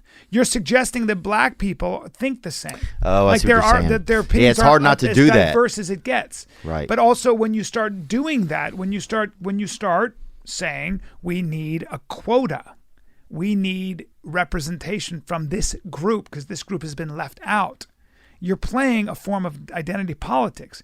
Because when you do that, when you privilege one group over the other, or you start detracting just based on group, not based on skill, based on biological attributes, you have to have an enforcing mechanism. You have to have someone at the top who has the power to make those decisions, to enforce those decisions. That is something you must do through force. You must do at the end of the day at the barrel of a gun. Damn. Because that's what the state does. If I say no, they say yes. If I really refuse to move, you get dragged out by officers of the law. Right. They happen to have guns. At the end of the day, there's no way to do that without some form of coercion, some form of force. When you do that and you demonize one group, or you start to say this group is a victim and this group has to pay for that, what happens is you're going to push people. You're going to really push people into groups. What you're going to do is you're going to create America will become what a prison yard is, what a state penitentiary becomes. Where you got the Aryan Brotherhood over here, you got the Southern Mexicans, you got the Northern Mexicans, you got the black, you got this whole thing over here, and all of a sudden you create, and now the only consideration is color, and you have people that are so obsessed with color, it's like they should be in art school. They should be in art school studying oil painting. Yeah, oil. Because that's the only criteria. And so it's a very rudimentary, very dangerous game to play. Damn. And I'm not nearly as articulate about this. No, it's helpful. Jordan For Peterson. me, it's great, though, because it's good because it's like, yeah, this is good practice. Because Jordan Peterson, it's like, damn, it's like somebody just beat you in the face with a fucking library. He's been talking about this. I did the first podcast with him. Really? Yeah, that's when Rogan texted me and said, your podcast with Jordan Peterson was great. He had just heard about him, and I did this You podcast. and Jordan Peterson were on Rogan together? No, I did the first podcast with him in our group. No and way. Rogan then put him on. Dang, that's Yeah. crazy. Yeah. How about that? Wow. Yeah, man. And it was so great. I've done 3 podcasts with him, I think. So it's such an honor. I love that guy. Yeah, I feel pretty excited. I'm trying to think of good questions like just to ask and just things that I'm like thinking about. Just and read also the book. Things that I'm scared about. Yeah, I'm going to read the book. Yeah. But also just things that like I'm just worried about or just like just looking for sometimes guidance, Yeah. Sometimes when you get someone that has more experience, what I like to try to do sometimes is get some guidance. So how do we stay away from identity politics and stuff like that? What can we do? And how do we stay funny? What can we do to stay funny in a time like this? You have to fight back. You have to recognize, first of all, where identity politics came from. You have to recognize what the other side that pushes that stuff is trying to do. You have to have better ideas. You have to remember that what has worked for the most part with the West and what other countries have not done is that they treat people as individuals. Okay. You treat everyone as an individual. you treat when someone comes in for a job, whether they are trans, whether they are black, whether they are Native American, whether they are straight white guy. India. I want to see what you can do. Let me try. And what they'll tell you is there's unconscious bias. Okay, so they say if you're white, you're unconsciously going to be biased towards someone who's white. Okay, fine. That's true. Well, sometimes. I don't either. But this is the new thing. So you have anti-bias training. Here's the problem with anti-bias training. Here's the biggest problem. So the idea is you have some expert who's taken some classes in the humanities. And they come in and they apparently are the experts on how to teach you about your unconscious bias. Okay. Oh my God. The idea then would be you take a class and now you don't have either you don't have unconscious bias or you're aware that you have unconscious bias. Okay, all good. The problem is you'll never take unconscious bias out of a human being. And by the way, unconscious bias is very important and a very good thing most of the time or some of the time. Yeah. Why? If somebody has shifty eyes and clammy hands, I'm not fucking loaning coke. You money, or I'm not going to hire you for the job because you're sketchy. I can't explain why, but you give my gut, my intuition, the notion that you ain't no good. And I need that because that's how I keep my money. That's how I keep safe. That's how I keep my family safe. Yeah, well, that's how women keep from stay safe when they see a guy who's something's over there. So my mother told me that one time. She goes, there was a guy. And the way he was standing, I knew he was looking to jump me. I knew he was looking to rape me. Oh yeah. And so my mother was like, she got a bad feeling and turned and walked the other way. And blah blah blah. So we need our unconscious bias. Yeah, you can't walk into a dark alley filled with people like bad wolves and just be like, maybe they're good wolves. You know, the guy at the meeting said maybe they're good wolves. Give them a chance. One of them is loading a gun and chiseling your name into the side of it. This is where critical race theory comes in. This is all comes out of the same idea that it's not enough to be not racist. You have to be actually actively tearing down the institutions that have given us the longest standing democracy in the history of the world. You got to start tearing down institutions. Dude, I grew up like around... the nuclear family apparently is bad now. Yeah, that's insane. And that's what's causing a lot. I mean, a lot of it is people don't have any faith anymore. There's nowhere to turn. We could go into all of it. It's being talked about at least, and even a couple of knuckleheads like us are actually talking about it. Fuck this. Let's get back to comedy. I wanted to get into something funny. I fucked up. No, it's all good. This could be funny. I don't know. Okay, here's a guy right here, and this guy might be black, might be white. This dude might be Jehovah's Witnesses. He's a composite man. What up, Theo? Bryan, Bry guy, the original kid, Callen. Gang. Yeah, Bry. We just all want to know, probably. You spent a lot of time away. Me personally missed you. I'm sure a lot of other people did too. And I think we're just all really curious. Like, what did you do during that time? Like, what happened? Like, give us an update. I think we're all really wanting to know how you spent that time. Your gang. Yeah, what have you been doing, Bryan? Great question. Starting a podcast with Steve Byrne, Big and Hungry podcast. Big and Hungry, yeah, which I was on. Yes, you were. Which is awesome. Drops every Monday. When's our episode coming out? I think this Monday. Okay. And it's fucking hilarious. Okay, you killed it. Cool. And Thank then you guys we for got having me on. Yep, that's Big and Hungry. Anywhere you find podcasts. I've been doing the Conspiracy Social Club with Sam Tripoli twice a week. And that's been interesting because now we might have to move over to another platform. Rockfin, because we too hot. We too hot. Yeah, we too hot for Vimeo. Yeah. But that's good. Maybe something like Rockfin starts up. Yeah. I wish we would all start our own platform, but yeah, you know. And I just kept, I was dealing with a lot of shit, so I worked out every day, and I just Did you? Yeah, and I just tried to become a better father.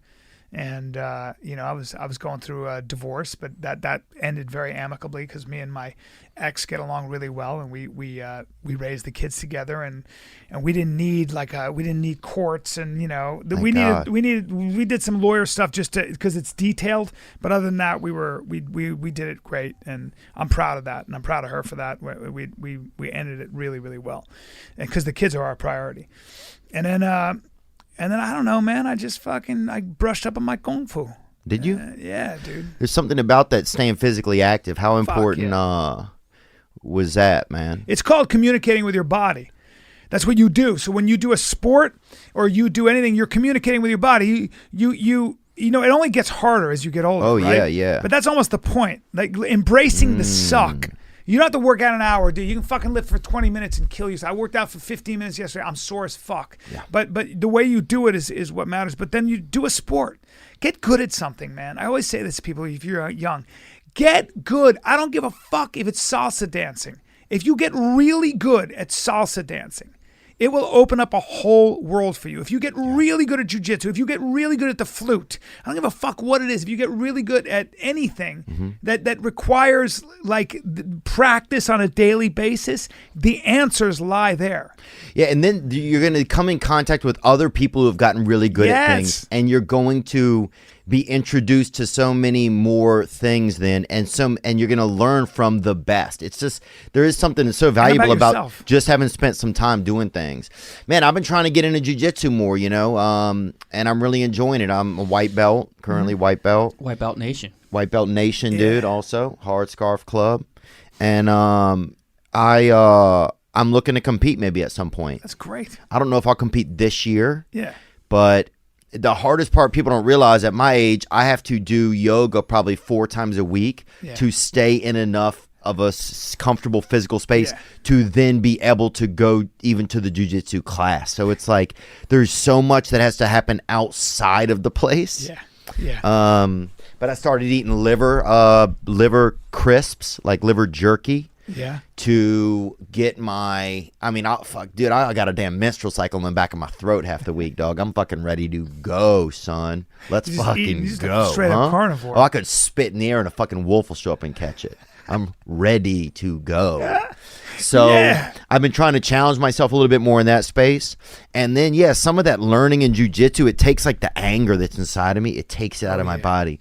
To be trapped by another man or young woman and not have any fucking recourse except to scream into the fucking abyss. As they're imposing their will on you. Of a fucking gym where people are laughing at me. You can't breathe. Oh, that's amazing. Oh, look at Theo Von getting tapped. Yeah. It's so good for you, though. Look at him getting tapped by this bus girl from Olive Garden. Yeah, man. Yeah. It's so good for you, though. Shit like that where you're not. I think that's the best thing you can do for your comedy. Oh, it's great. You practice shit that you're not good at, and you're having to like readjust your neural pathways and stuff. It's like doing LSD, man. All of a sudden, you're going to be thinking about shit differently. Yeah. Like you're just not comfortable. Yeah. Being comfortable, comfort might be the wolf at the door. Comfort, look, we've said it on this podcast before. Comfort will be your coffin, man. It really will. And it's crazy to think that. Yeah, it is. It really is. And before we go, I was a little bit nervous about having you on just because I know you kind of been through a lot over the past year. Has it been tough to what's it been like for you, man? Terrible. Has it been? Yeah, the worst. Yeah. Because you can't fight back. There's nothing you can do. Just the way it is. And it's very interesting because you get ready for whatever come what may in life, right? And then something comes along that you don't even know how to fight against. How the fuck do you fight something like that? How in the world do you, when you never in a million years thought something like that would happen? In a million years, because you've tried to live your life the best, right, helping everybody. And I don't know, I can just I'm not spiritual enough, but you got to just kind of figure out how to pivot. But it's real, and it's got lasting consequences, and it's true destruction. But the question is, who are you in destruction? Who are you when chaos hits? Who are you when everything is taken from you that you've built over 30 years? And I don't know, but I'm finding out, at least I'm tough. At least I know who the fuck I am. And that's the other thing. I've talked to people who've been through this, and one of a dear friend of mine said, the good news is you know who you are, and you know what you've done, and you sure as fuck know what you haven't done. And that's what's kept me going. That's why I keep moving. That's why I'm not quiet about things, because I know who I am, and I'm a good person. And I've done everything I can to try to make the world a better place. And I'll keep doing that. The biggest thing is not letting it take the funny away from you. That's a motherfucker. My biggest accomplishment has been I wrote a whole hour in this insanity. And I was funny. And I did a good fucking job. And I'll keep doing that. That's been... when you can suffer well, wow, suffer with dignity, and suffer productively, and criticize by creating. Keep criticizing by creating. Don't criticize by complaining. Don't criticize by, well, this person did that to me. That's always going to exist. I just got hit.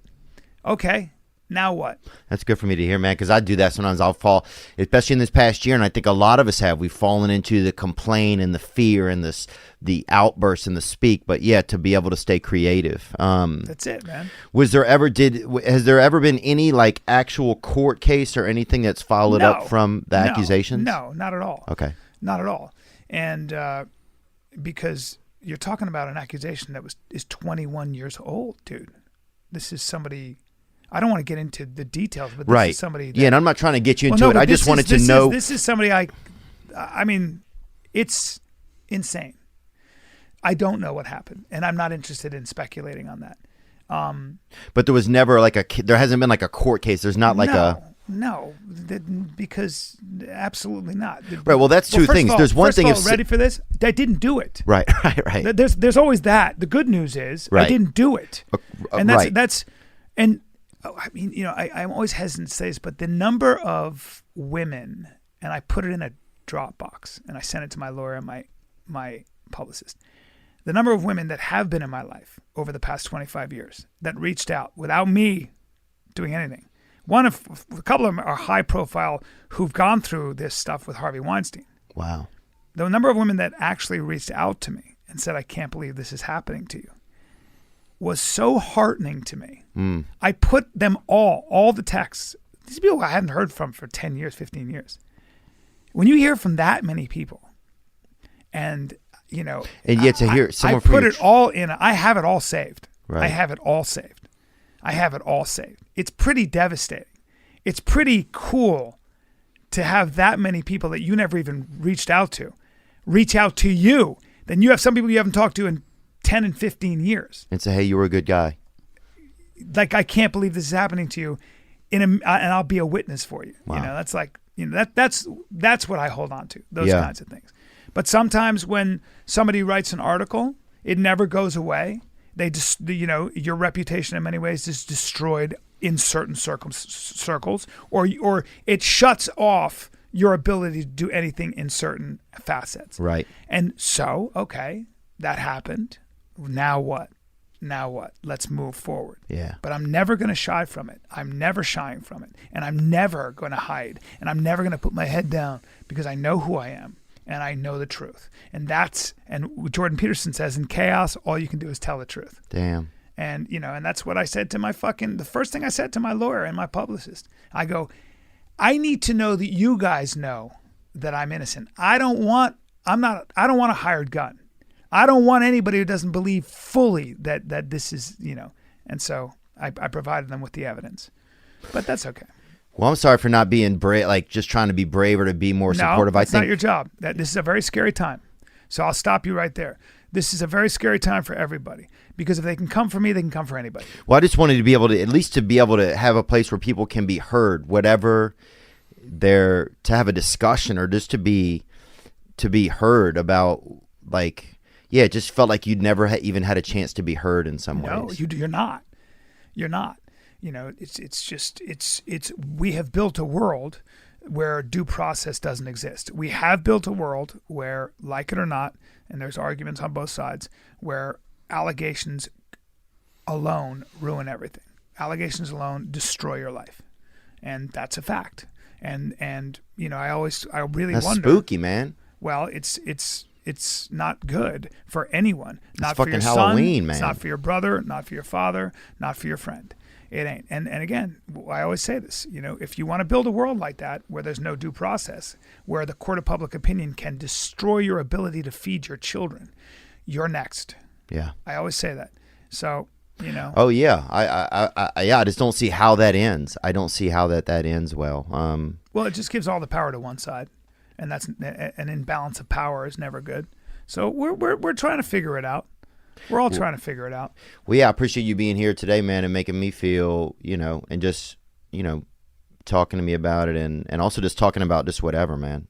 I love. I've always felt like you've instilled power in me, man. Really? Yeah, I really do. Well, I believe in you, and you're worth it. And I always tell you that when you get down on yourself, you're fucking important. You're important, my friend. The shit you do, it's so important to people. You know why? Because they laugh. And you know what happens when you laugh? You know what happens when Theo Von makes people laugh? They forget they're human. They forget they have to go to the bathroom. They forget they're broke. They forget they hate their job. They forget that they are that their girlfriend's cheating on them. They forget that they were abused. They forget it all, because when you make people laugh, people just they forget that for a second, and and they forget that they have to even sleep. I appreciate you crying over it, because it's important that you hear that. You are important. Thanks, bro. Your job is important.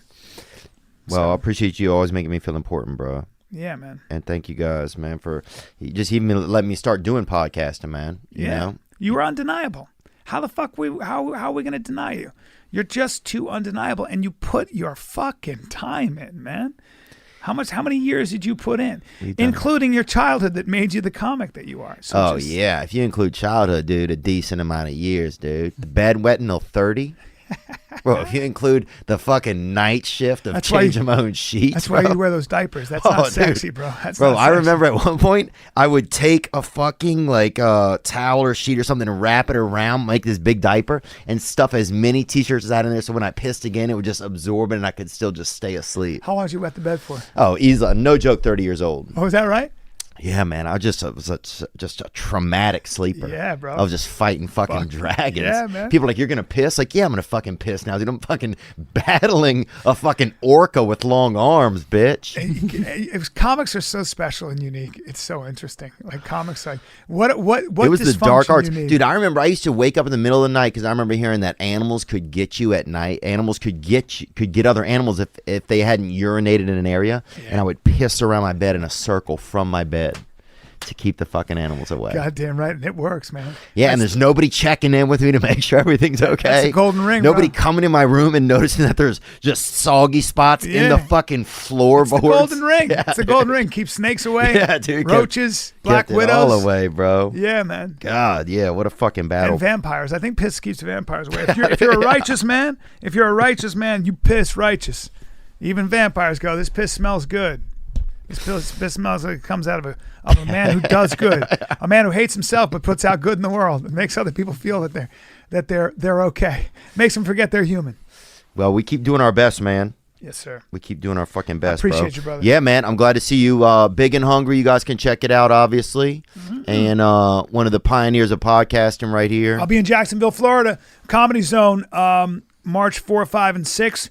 Zany's March 3rd for the live podcast. Where Theo Von will be down in Nashville. Yeah, maybe I'll pop through there. I'd love that if you came in. Damn, it'd be good. And then we got I got Omaha, Nebraska, March 11, 12, 13. And then I got Huntsville, Alabama, March 25, 26, 27. I think those are those dates, yeah. Really? Stand Up Live. Have you done that? Yeah, I've done it. Yeah. It's great.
Today's episode is brought to you by Gray Block Pizza. Gray Block Pizza. Get that hitter. Today's episode is also brought to you by Blue Chew. If you like sex, well, put a little bit in your mouth. Blue Chew is a performance enhancement for the bedroom. Wouldn't you like to last longer and go extra rounds? I personally wouldn't, but I'm lazy. BlueChew.com makes the first chewable with same active ingredients as Viagra's and Cialis, and at a lower price than those other two. Chewables work faster than pills, up to twice as fast. Oh, what are you chewing on? The opportunity to fuck, that's what. It only takes a few minutes to fill out a form online. No doctor's visits, no awkward conversations. Oh, hey, I'm just eating these dick pills. No waiting in line at a pharmacy. What are you here for? Toilet paper? What are you here for? Fuckability. This ships directly to your door in a discreet packaging. Could be anything. Could be a Javelin. Could be a microwave. Could be Blue Chew. Blue Chew gives you confidence in bed every time. You and your partner will love it. And here's a great deal for you guys.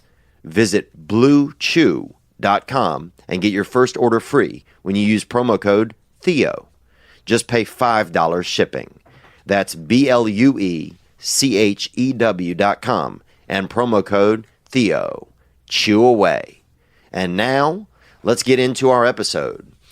Today's guest is a man that has inspired me in my line of work since he got here. Or since I got here, since I met him, that's when.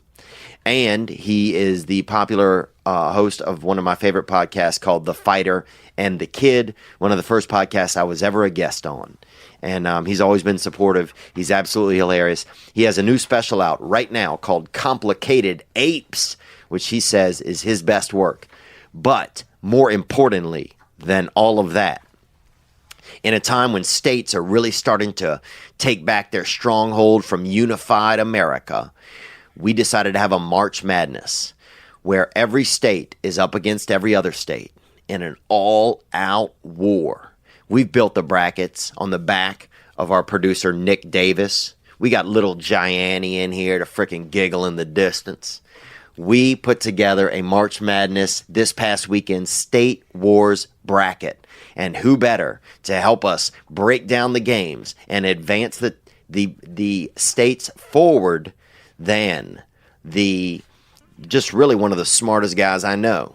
But I don't know that many people, Mr. Bryan Callen.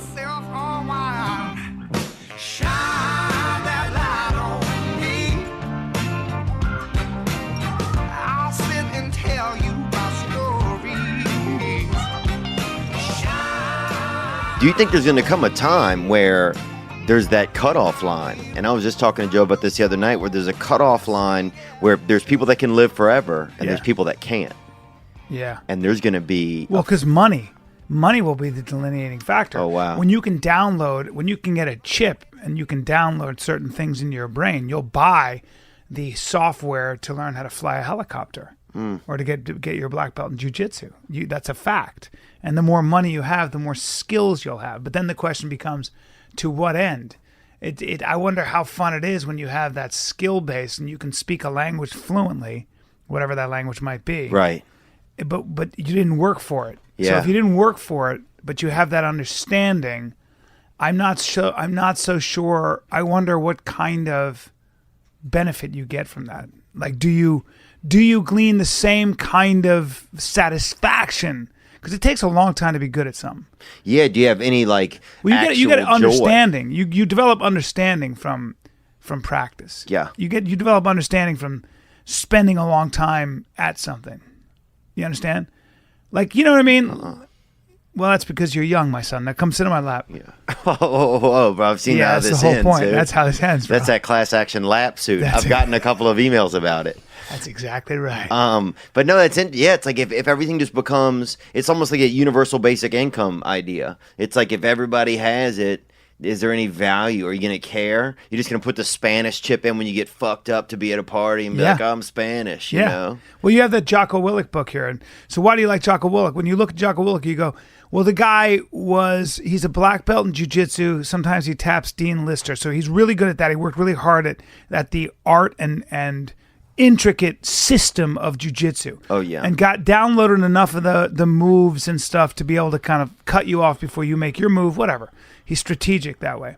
We also know he's a tank. He's 240 pounds. He's the San Diego Double Dragon, they call him. He's the Double Dragon. I like that. And you can't double leg him because his legs are tree trunks. But then also he was a SEAL. They found so he an was a owl leader. living in one of his legs the other day. I believe it. Yeah, it's One of those crazy. wood owls. One of those endangered spotted owls. Yeah, man. So you respect a guy like that because he's got scars, because he's gone through some shit. His skin's a little thicker. Oh, yeah. You know what I mean? So you go, yeah, his ears look broken up, and that's attractive to a human being who's been through the fire, a baptism of fire. You find yourself drawn to that. Yeah. Because they have wisdom. You don't know why. So that's why you go to him for advice, but not the 21-year-old who's real good looking. Fucking nothing, yeah. Shit's been easy for him. Yeah, some fucking little stem cell junkie. Yeah. Some guy just fucking hanging out Is that at what night you call drinking it? his own blood. Yeah. Dude, if I were 21, I'd be up all night jerking off in my own mouth these days, honestly, and not in a sick way In either. a what mouth? My own.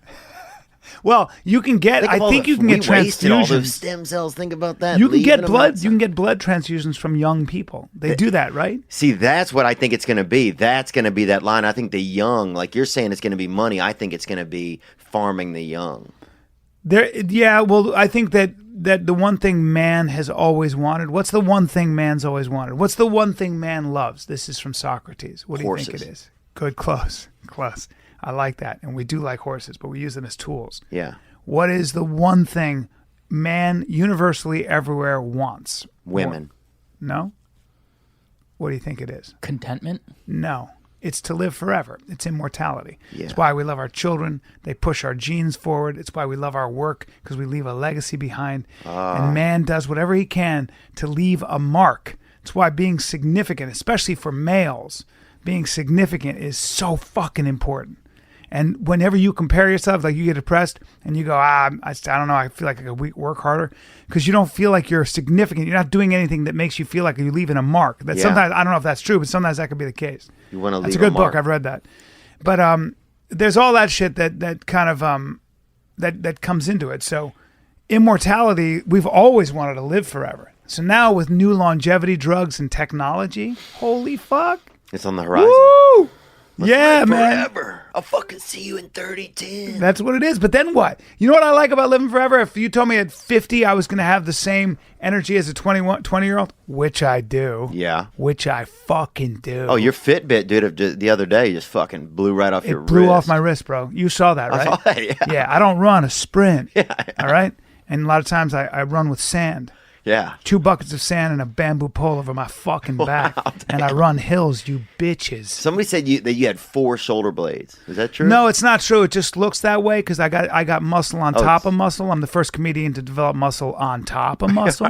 You understand? That's why the doctor goes, I got nothing to say. Oh, yeah. And he wrote on my chart, immortal. I don't know if that's good.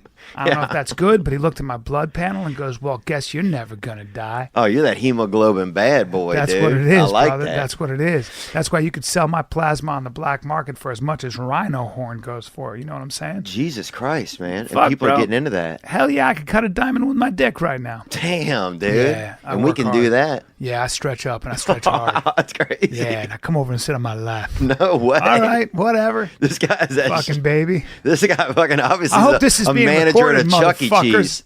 motherfuckers. Okay, we have you here today, Bryan. Obviously, thank you so much for always having me on Fighter and the Kid, and for you You're guys awesome. always You're an being original. so supportive. We were talking about, me and Rogan were talking about you yesterday. That's nice. of We you, were man. talking about how great you are as a comic. We were talking about you, and who the fuck else were we talking about? About being truly unique voices. That was me. That was your older peers. That was 2 52-year-olds talking about you, young man. So respect bow that. the fuck down, and you're welcome. Thank you. On Rogan, Thank you. giving you I know, look, serious props. I don't even know what to do. So with I don't want to myself, see you dude. beat yourself up. All right, back to you. I'll what do were that. you saying? I'll back try not to to you. beat back myself to you. up. Back to you. Thank you. We need somebody who's educated, bro. And we looked across the field of comedians, Yeah, and tough to find. there was just you, really. Yeah, it's a wasteland out there. You know? Me and Duff Davidoff. Everything else is a fucking wasteland. Yeah, and Dove Davidoff, who we can't, you know what I'm saying? nah, you Dove- got to know a special mating call to even get him to show up. Yes, sir. He's hiding in New York City. He's doing real estate deals. He's a real estate mogul. He can give a fuck about everything. Oh yeah, he's And on the anything. 30th floor of his dreams right Yes. now. and you and I are down here fucking around. But we need somebody who's educated. It's March Madness, so we and I firmly believe we're headed back towards state governments. Because states are so different. Yep.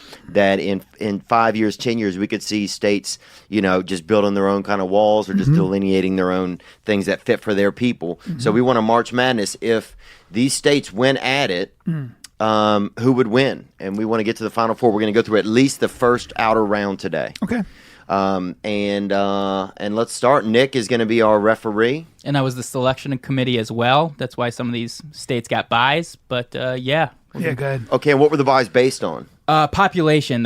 We split up the regions into West, Midwest, South, and East. And in each region, the top 4 roughly populations got a bye. Sometimes it was a little different, so we kept some matchups we had to see in the first round, like North Dakota, South Dakota, the North Carolina, South Carolina. We really wanted to see those if we would have. So there was some liberties taken by the selection committee, but here we are.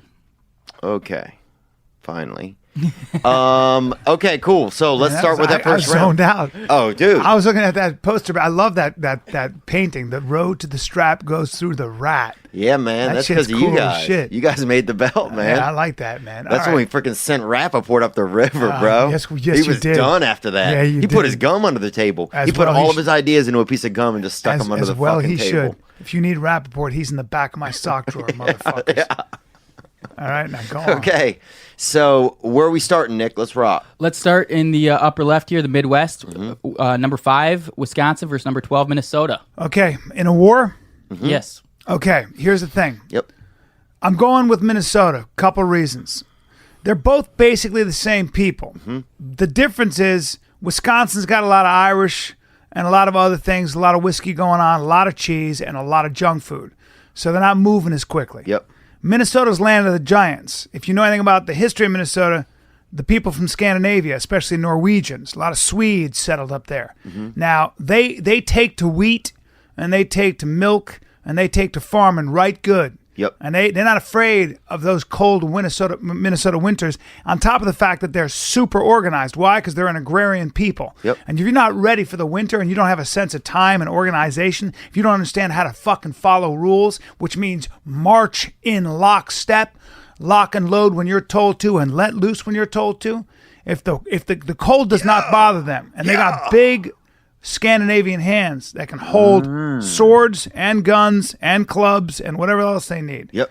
And they can carry a lot of provisions. Yep. Okay? Cereal. That's correct, sir. Wheat. And they do well on cereal. There's no gluten intolerance up there. No. They live on meat and wheat and potatoes. Minnesotans? Fuck yeah. And by the way, gays too. You want a lot of gay men there and women that'll survive a winter. We're not talking about these summer. No. There's no dancing there. No movement in the hips. This ain't no Billy Elliot, boy. This is William Elliott. They walk from the shoulders. They walk like bears. Yeah. Now here's the other thing you don't know about Minnesota. All right, Wisconsin. Those winters are brutal. Minnesota has some food that grows out there in the water. You know what that is? I know what it is. Rice. Goddamn right. Wild rice, brother. So good. Wild rice. So now you're starving, but don't worry about that, because you go and rake those ponds, and now you got a bucket full of rice. You can swim with your mouth open. Rice is correct, sir. You can swim with your mouth open.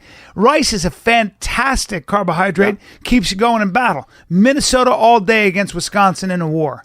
Wisconsin has police. They have a lot of policemen there. My dad's from Wisconsin. Is he? Was he a policeman? Born and raised in Milwaukee, so I got respect. Right. But my dad's a tough guy, but he's got too much Irish. He's got German and Irish, but mostly Irish. Too slow. He moves like Frankenstein. Built like Frankenstein, too. Yeah. He doesn't have that Norwegian. Norwegians tend to be more V'd out. Yeah. Just in easy bone structures. They athletic. can sleep with their eyes open, a lot of these people. Let's go to we had a video submission from someone who has an insight. Go ahead. What up, Theo? So I think Wisconsin would definitely win in a war, just because we've got a ton of serial killers, man. We had at least Jeffrey Dahmer. We have Stephen Avery. We've got that smiley face killer dude. We also have badgers. You put a badger on a leash, you send that thing after someone, you're screwed, man. Minnesota has badgers too, motherfucker. So yeah, I think Wisconsin would definitely win. Nah, Thanks, Theo. Wow. Gang, gang. Yeah, man, those are good points. They are good points. Serial killers you can't control them, and they end up killing their own troops. Here's the problem: because they wake up at night and they see all their buddies sleeping. Yeah. All they see is throats waiting to be slit, and they can't help it. So the next thing you know, Jeffrey Dahmer's eating everybody and cut everybody's throat. Yeah. You cut everybody's throat and you catch him drinking everybody's blood. You're like, dude, you just killed your entire fucking platoon. Yeah. He's like, sorry, I couldn't help it. Yeah. Oh, sorry, I didn't do it. You're like, God damn it, shoot him right now. And, Yeah. and by that time, my Minnesotans have moved in. Yep, Wisconsin. You have Ron Dane, and Nick Davis is from there. What do you have, Nick? That guy mentioned the smiley face killer. Yeah. That's just a weird conspiracy because in my hometown of La Crosse, Wisconsin, over the past 10 to 15 years, 10 to 15 drunk college guys have just wandered into the river and ended up drowning. And now there's like documentaries on A&E. Is it a killer dragging? But It's all bullshit. It's You're just, from La Crosse, Wisconsin? Yes, sir. Is that where La Crosse was invented because it was a Native American invention? It was definitely, it was Native American land, and it's actually a place where 3 rivers meet, so a tornado will never touch down. A triumvirate. Wow. No, so you call it La Crosse? Mm-hmm. That means the cross. Mm-hmm. Huh. La Crosse, La Croix. La Croix. La Croix, La Croix. which I think means in French, the cross, and I speak French. Okay? Keep going. Okay. You know what I think? If I had any thoughts on that, I think you even just said it. People are drunk wandering in the rivers when they're supposed to be learning. Yeah. That's a huge juxtaposition Correct, right sir. there, bro. You're here to learn, and you fucking can't even learn a stat of a river Yeah. when you've been drinking, bro. Killing drunk people's easy. Who wins in a war between the states? Everybody chimed in, 52%. Wow, it was neck and neck there. Minnesota, I think, gets the nod, guys. All Sorry, right. Nick. All right. It hurts. All right. Nick's only state is fucking already out. I did live in Minnesota for 8 years and went to University of Minnesota. So All right. Oh, there you go. I was We torn. got Kentucky, Missouri next. we're actually we're gonna move to a I got next. thoughts on that. Okay, Okay. yeah, let's do it. Let's do it. Well, I mean, Missouri is all good, but see, Missouri is basically, it's kind of like a state you forget about, all due respect. Yeah, unless you like Mark Twain. It's kind of a state, when you think of Missouri, you think about wide open fields. You don't think about a lot of people. You think about people spaced out. St. Louis, dude, where they shot that kid? Terrible town.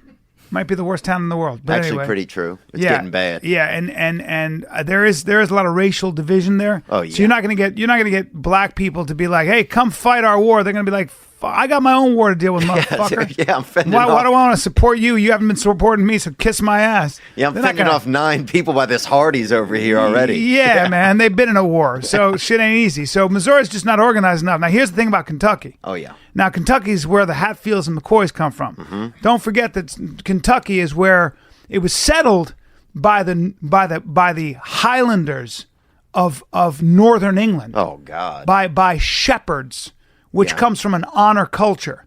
You solve your problems with violence. Kentucky was basically in a low-grade civil war. I mean, the Hatfields and McCoys came from Kentucky. Yeah. You had a good chance of getting killed in Kentucky if you came from somewhere else, if you weren't polite. Mm-hmm. God help you if you got it on with another man's woman. Oh, my God. Because you solved your problems with a knife or a gun. And that goes back to the beginning of our country in Kentucky. Beginning of time. And those fucking hills, in the hills of Kentucky, you want to get yourself a big old army? Yeah. Everybody has guns. Yeah. They can't fucking wait. And all they need is a common enemy to get together. Yeah. Because when you're from Kentucky, everybody else is from somewhere else. Yeah. You know what they say? Kentucky can fuck you up. That's what they say. bro. Now, keep in mind, they always have some whiskey in their body at Now, all that's times. a good point, man. You know from the South. Yeah. But Missouri, they're a little more God-fearing. You see, Kentucky, God doesn't touch down. He does. They'll go to church. He but meanders. They'll go to church, but it's a little bit like taking a stone and dropping it in a well. Yeah. You can keep that stone in the well for as long as you want. When you break that stone open, water is only on the outside. Amen. You understand? Yeah, yeah. I see You what understand? you're saying. Yeah. God doesn't much permeate into the hillbillies. Yeah. Into the hillbilly's heart. Yeah, the Lord. Honor. Territory. Honor. And loyalty. Yeah. Loyalty to your family and your clan. Oh. So do not fuck with people in Kentucky because they will fight you right now. And by the way, they have at least 25 kids. It's it. I mean, Every a couple. kid. Short kids, they put them on each other and just give Oh. them a long gun for the two of Yeah, them. man. So you're fighting entire families, bro. Oh. And you know you fight for your family. Yeah. So Missouri doesn't have a fucking chance. In fact, Kentucky goes to war with Missouri, and Missouri becomes Kentucky. Missouri just disappears. That's it. So It's 100-0 in my book. I'm going to say again, I was in East St. Louis and there was a Ramada, and while I was there, it got taken over by, I don't even know what it was. Kentuckians. I mean, it could have been anything. I don't Yeehaw! If you hear a lot of that. I don't know. In the morning, Hillbillies. suddenly there was just a bunch of people working at the front desk that didn't even work there. It was fucking very dangerous. That's home of the hillbilly. Home of the hillbilly. I would have to say Kentucky too on that one, man. And the Wow. the listeners agree. 72% went Kentucky. There you go, bro. Now, but Missouri has that river access, man. Well, that's you. So with river access, you can ship mercenaries in, but mercenaries are never loyal. Yeah. Kentucky would just turn around and go, "Hey guys, don't have much money, but I got all the whiskey, all the moonshine you need." That's true. And those mercenaries are like, "Fuck this! I want to drink and fuck." We got hot women. We got hard horses, dude. You want to watch them fuck? It's $2. There you go. You know. There you go, man. You want to watch them fight? It's $4. That's right. Girls will take it for the team too. Oh, a lot of tall women there too. Listen, I've had some good times in Kentucky. Just Yeah. know that they got the best bourbon in the world, and I've had some good times in Kentucky. Damn. You understand me? Oh, you Now, seem like now it. watch how my voice goes now. Now listen up. I've had some good times. Theo asked me how Wow, how good a time. ask me what I did in Kentucky. What'd you do in Kentucky, buddy? Stayed busy. Oh, damn, bro. Yeah, stayed busy. Wow, you've been eating gravel, huh? Yeah, a little bit. Damn. Well, I got a special place in my heart for Kentucky. I can hear it. Yeah. Sometimes I call it Kentucky. You know what I mean? Yeah, I know what you're saying, boy.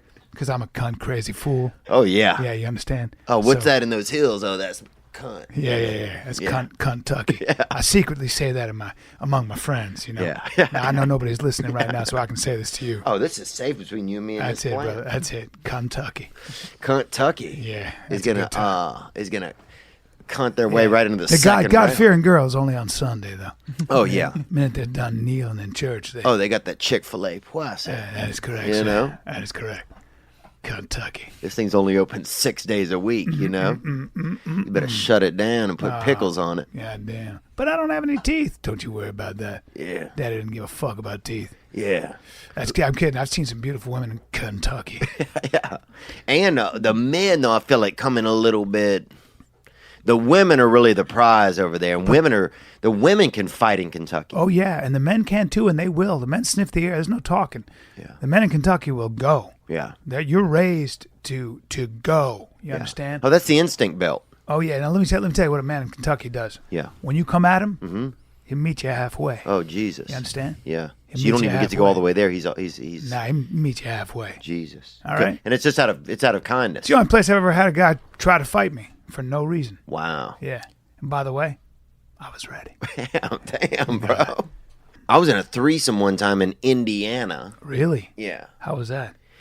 It wasn't that great. One girl, pretty cool. Her friend, not cool.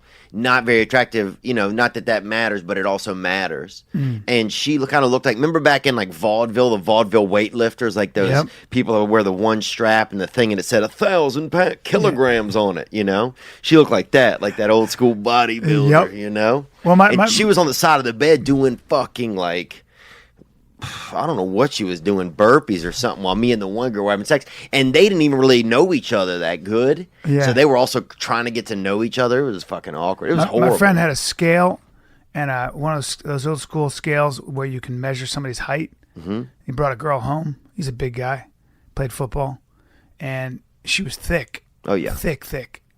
And I respect a man who's not afraid if someone was thick. He put her on that scale, and he called me up the next day, and he said, she came in at 5'3", 184. and she looked up at me, and I looked at her, and I said, those numbers are not good. But I'm still attracted to you. Wow. So I appreciate that. He went back in for seconds. I appreciate that in a man. Oh, yeah. Sorry, anyway. That's that golden So let's go corral, to, bro. so now we got Oregon, Idaho, and Montana. That's like when your van breaks down outside of a golden corral. You got to eat there a couple times, you know? Or are there any other first round matchups that you really have a strong inclination on? You talking about? Oh, Just well, on we the got outside. Iowa and Nebraska. Let's go there. Now, listen, man. This is a tough one. Very similar. You got good wrestlers. You got good wrestlers and tough farm boys. Out of both places. Oh, damn, do you ever. You might have to go. I'll tell you how you make this decision. Iowa, Nebraska, very simple. Now, I went to wrestling camp in Iowa. I went to Dan Gable's camp. Oh, yeah, Dan Gable was the champ. Hardest thing I've ever done in my life. All right? Realize that if that was what D1 wrestling was, I didn't have it. You were D8. And I didn't want to. I was D8, brother. Yeah. I'm an actor. Yeah. That was crazy. I'm an actor. Did I go back to my high school and crush everybody Oh, my yeah. senior year? Did I lose only once? Yeah. I think that's probably true. Yes, I think I lost only once. But To a who black cares? guy or I was a not? high school wrestler. This is not about me. No, he was a white. Now, Jesus. no, but Iowa's got some crazy tough people. Nebraska and Iowa. I need to see. This is how you make this decision. I need to see who has the bigger population, Wow. and whoever has the bigger population is who you go with in a war. But I want to also know the land elevation of both. Can we look into both of those? Now, I like that. You know why? Because when you got higher elevation, you got better wind. Yeah. So I'm enjoying that. So I think so Iowa has way more people. You go with Iowa 100%. They got over 1 million more people. Wow. So of course it's Iowa. Sorry to interrupt this state fight, but I have to ask, is there something that interferes with your happiness or that is preventing you from achieving your goals? If so, BetterHelp online counseling is there for you. BetterHelp offers licensed professional counselors who are specialized in issues such as depression, stress, anxiety, anger, grief. Oh, I had them all up until grief, I think. Self-esteem, and more. Connect with your professional counselor in a safe and private online environment. Anything you share is confidential, and it's so convenient. I've used BetterHelp, and I found it to work for me. Get help at your own time and at your own pace. You can schedule secure video or phone sessions, plus chat and text with your therapist. I had a moment where I had to go to an event and I just wasn't feeling great, and I was able to set up an appointment with my therapist, actually pull over on the side of the road and have a FaceTime conversation with them.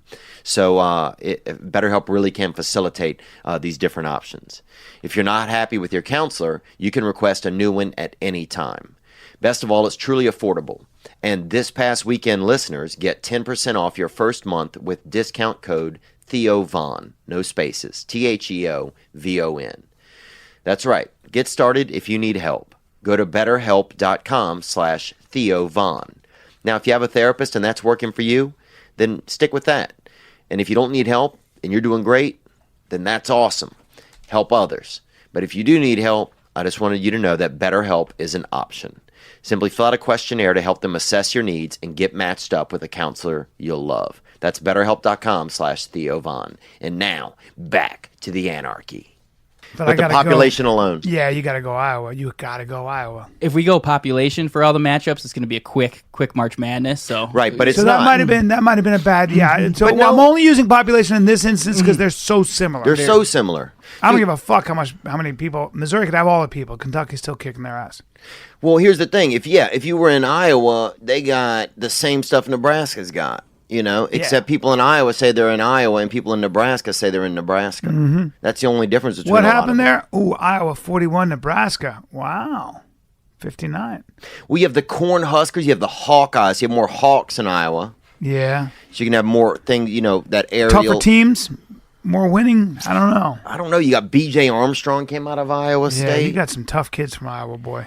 But Nebraska, dude. It's got Yeah. Nebraska. Corn-fed boys. Corn, Blah, blah, yeah. blah. Corn's not good for you. It spikes your insulin. That's true, bullshit. actually. So you got a bunch of diabetics over there. Exactly. Who's We got the gout. Oh, dude, when you get fucking Milo when you get Milo in your fucking elbows, it's a Yeah, wrap. brother. Nah, you need to go with Iowa. That's wrong. Yeah. Well, I'll rock Iowa there. All right. Yeah, that's because 1 million more people's a lot. Oh fuck yeah, it's a lot. It's a lot Hell of yeah. people. let's round out the first round in the Midwest: North Dakota versus South Dakota. Well, one of them has the Black Hills, Pop. I think you go North Dakota because they're colder, and people from colder climates are a little more hardy. They are also closer to Canada, though, so they're more polite. Yeah. So they say sorry after they punch you, probably. Yeah. There's some Canada juice rolled into the North Dakotans. Oh, yeah, a little bit of that seeping down, a little bit of that Yeah. fucking soft syrup, that simple syrup, they call it, dude. We had regular syrup, then we went up to Canada and got a little simple around there, you Yes. know? Where are the Badlands? You got so if the Badlands Oh, yeah. are where I think they are, you go North Dakota. Yeah, you don't get a name like that from just fucking having regular lands, bro. These lands have fucking been in after school detention. You Correct, know? sir. Badlands, South Dakota. Wow. I'm going South Dakota. Yeah, because I could see some of that, that kindness from Canada slipping in. Yeah. You got South Dakota right there, the Badlands. Jesse James was from there. Jesse Yeah. Jackson. Yeah. Yeah. Jesse, the guy that was on The Bachelor, I think Jussie was from Smollett. there. That Yeah, guy, Jussie Smollett. He was from there if you ask Everybody him. named Jussie and Jesse. They're all from that area. Yeah, dude, that's the misspelling country. They don't even give a fuck how they're spelled. So they they just want lie to fuck and you shit. up. They'll do whatever they got to do to fuck you up. Yeah, dude. They'll fake an injury and sue. They'll do whatever they have to do. Yeah, and one of them's No Dakota and one of them's So Dakota. There you go. So Dakota. Yep. So Dakota. All right, Boom, that does it that's for the it. first round of the Midwest. Let's move Wow. over to the How East. quickly a state can fall. It's amazing to see that. Yeah, man. It's incredible. amazing It's to see. amazing. And this is what it's like, bro, even at a government level. I know. It's a couple of fucking moonbeams sitting around on it. top of Eddie Bravo's fucking darkest dreams, just pointing fingers and deciding who does what, man. You're right. That's all it is, You're bro. right. Look Maryland, Delaware. look into it. We're in the East. Well, shit. I mean, is Delaware really a state? I don't know, man. I mean, I know it is, but I've driven through Delaware. It took me 5 minutes to drive through. Yeah. Like That was Delaware. with a tailwind. Yeah. The thing is, Delaware could be just taken over by Maryland and you would never notice. Mm-hmm. So I don't know if I think Delaware's more of a province of Maryland. Yeah, they call it So- the honky Puerto Rico, dude. Yeah. Delaware's barely silverware, Delaware. It's not even really named after much. I feel like we got somebody Yeah, live on the let me scene see here. this. Maryland would easily win the state award, bro. We got Michael Phelps, most athletic guy in the world. We No, got he's not. Ray Lewis. He murdered someone once and got away with it, bro. He'll do it again. Yep. We also have the White House is in Maryland. No, it's Trump will nuke every single state that tries to fuck with us. We literally cannot lose, period. Hey, you fucking dummy. Hey, Michael that guy Phelps seems is not the smart. most athletic person in the world, and fucking, how dare you say the White House is in Maryland, you non-American? Bro. Get that ISIS plant off that screen. Don't ever bring that guy up again. Well, Let's this is let's his what buddy guy- here. This is his He's fucking. stepfather. Don't ever send it. How the fuck do you do a video lying there like looking all cuddly and cozy? Bro, this is you when you were young. We got this out of a time capsule you son did in of a high bitch. school. You son of a bitch. Let's listen to this All guy. right, go ahead. Delaware. I feel like Delaware would just kind of hide in the corner somewhere, like under a table, and then when the coast is clear, they pop out and be like, "Who won, bitch?" He makes a point. Is that but guy why from is his right hand- Auschwitz? Where's that guy fucking Yeah. sending that Why is his video? right hand all curled up on his chest like a little That's cutie pie? polio. Man. If they got polio in Delaware, Nah, dude. He's holding a hanky or his little silk, that little piece of silk cloth his mom gave him. Bro, the guy was only this big. He's about that big. Yeah. He's got a little blankie, a little baby blankie. Dude, Maryland, you have Baltimore, the opioid epidemic. You have it's the Bro, UFC Baltimore of alone. opioids. Baltimore alone. The fucking walking zombies. Oh man, and they got guns to enforce the law. Dude. Dude. You got lobster and guns? Baltimore alone. You get those gangsters in Baltimore and they'll take over Delaware. They will annex Delaware. Bro, you get a couple sisters hopped up on some fucking lump crab and Oh, give them a man. fucking grenade, They'll bitch. chip It's some on. nails. They'll chip some nails. Oh, All right? They'll yeah. chip some nails. So I think that's an easy one for me, man. Delaware, good luck. Mm-hmm. But also silverware, Delaware, you're a product. Hardware, you're not even. I agree, bro. They barely got you in. Correct. But God bless you guys. Connecticut and Rhode Island. Connecticut has hills, man. Connecticut is basically Britain. It's like Little Britain. Yeah. Here's the thing about Rhode Island people don't realize. Providence, Rhode Island is the last gangster town. Providence, Rhode Island is so mafia heavy and so heavily run by the mafia. Rhode Island can get any kind of weaponry they want. Yeah. Now Connecticut may have a couple pistolas. Rhode Island, Trebuchets. they They have got- trebuchets over there. they in got Connecticut. trebuchets, Yeah. which is a fancy word for catapult. Thank Yeah. you for the French. You bet. Theo I know you like it. trebuchet because you Cajun. I got a little bit, man. We had this little trebuchets, and you put it in front of you and just shoot a little bit of dessert into your mouth. Correct. They got trebuchets. See, they can get grenade launchers. They put a bomb in your car. Oh. So they kill the entire. So Connecticut has their generals and their upper brass. Rhode Island just puts a hit on all of them. They blow them all up in their cars. So Rhode Island is mafia. Providence alone. You're not getting into Providence because they run it from Providence. It's Yeah. the mafia. You're fighting the mafia. They fight dirty. They already got inroads. They already got your house bugged. They already got your fucking car. Your stone wired. wall. They have a lot of stone walls. They out got there in everything. They Connecticut. know everything about you before anything happens. You're done. You're done. You got water access. What Yeah. about Hartford though? Hartford. It doesn't matter. Hartford's just Hartford's about insurance. Yeah. It's Connecticut's going to need insurance after Rhode Island's done with it. I go with Rhode Island all fucking day. Connecticut's one big forest anyway. I used to live there. Yeah. It's just deer and forest and ticks. Is it? Yeah. Oh God. Yeah, I saw a guy get bit by a dog in fucking Providence, dude. And yeah, it seemed dangerous, dude. Not as a lot of street lights. I would Fucking go with dogs everywhere in Rhode Island. Stray dogs, packs of strays everywhere. crazy dogs, dude. And there's a dark dog underworld over there too, dude. Rabies and The everything. mafia. Oh, yeah. I'll go with Providence, bad boy, Rhode Island. I'm There you go, good brother. there. There you go. Sweet. West Virginia, Vermont. Not even a question. Yeah, this West Virginia, just them rednecks will take Vermont. What? Vermont is the home of Bernie Sanders. Ben Vermont- and Jerry's though. Exactly. They Weed. eat Ben and Jerry's, weed, and they're socialists. Driving They around don't in Volkswagens listening to the Grateful Dead, pumpkin bro. pie, the whole fucking nine. Yeah. They are too Warm high coats. and too liberal to do anything. I could go in and take over Vermont alone. I could beat up that whole fucking state alone. I need a small club and I don't know, a piece of meat because they'd run from it. I would love that movie, Bryan Callen versus Vermont. Shit. You got to make that movie. I'll beat them all up. I'll beat that whole state up. Fuck that place. I like Vermont, but fuck it as well. It's too liberal for me. And fuck Bernie Sanders. There, I said it. You Yeah. fucking socialist. He went to the Soviet Union on his honeymoon. Did he That really? guy, yes, he Oh, did. everybody's- So fuck that guy. Okay? That guy's not an American. He's a communist. So kiss my ass. He's a closet communist, and so are all Vermontans. All right? Wow. And by the way, I've been skiing and all. I went to high school up there. I know Vermont very fucking well. And my sister went to Burlington. My first love was from Burlington, from Lake Champlain, the whole fucking 9 yards. I know all about UVM, that liberal The sun's bastion. rays? Holy shit, are they liberal? Too liberal, Yeah. too progressive. Go fuck yourself. Not a gun to be found. That whole state. Yeah. And I know there are people out there that are, there are farmers out there, but even the farmers hate each other. They're like, hey out, hey out.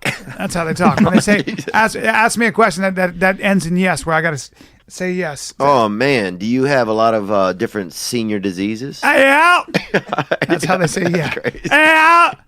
Hey out. So it takes that long to say yes. Oh, they're fucked. Are you locked and loaded? Hey out. By the time you're dead. So the West Virginia, those rednecks in West Virginia, they come into Vermont and you're done. You're fucking done. Yeah. Everybody has a gun in West Virginia. They shoot at planes. Oh yeah, they had somebody. What? Yeah, there you go. 74%. Wow. Over 26%, motherfuckers. Humanity has spoken, You dude. kidding me? West Virginia. West is Virginia, back. get the dude, fuck Vermont, outta here If with you Vermont. fart in Vermont and everybody doesn't smell it a little, it doesn't yeah. count. Oh my they God, said. you get a citation for polluting the air. Yeah.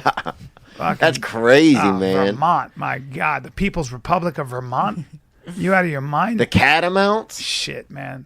They had that good coach and they fucking let him go. They got statues to Lenin. Yeah. They want to bring back the Soviet Union. Lenin Fucking- who? Leningrad? Well, yeah, Vladimir Lenin, who was essentially the founder of Fuck the Communist that, Revolution. bro. Yeah. Fuck that Detlef Shrimp, maybe, bro. But nobody else, bro. It's as far fucking foreign as I go. I'm right with you, brother. Who's next, buddy? New Hampshire versus Maine to close out the East. Ooh. Now, Maine, I'm going to start out with Maine, bro.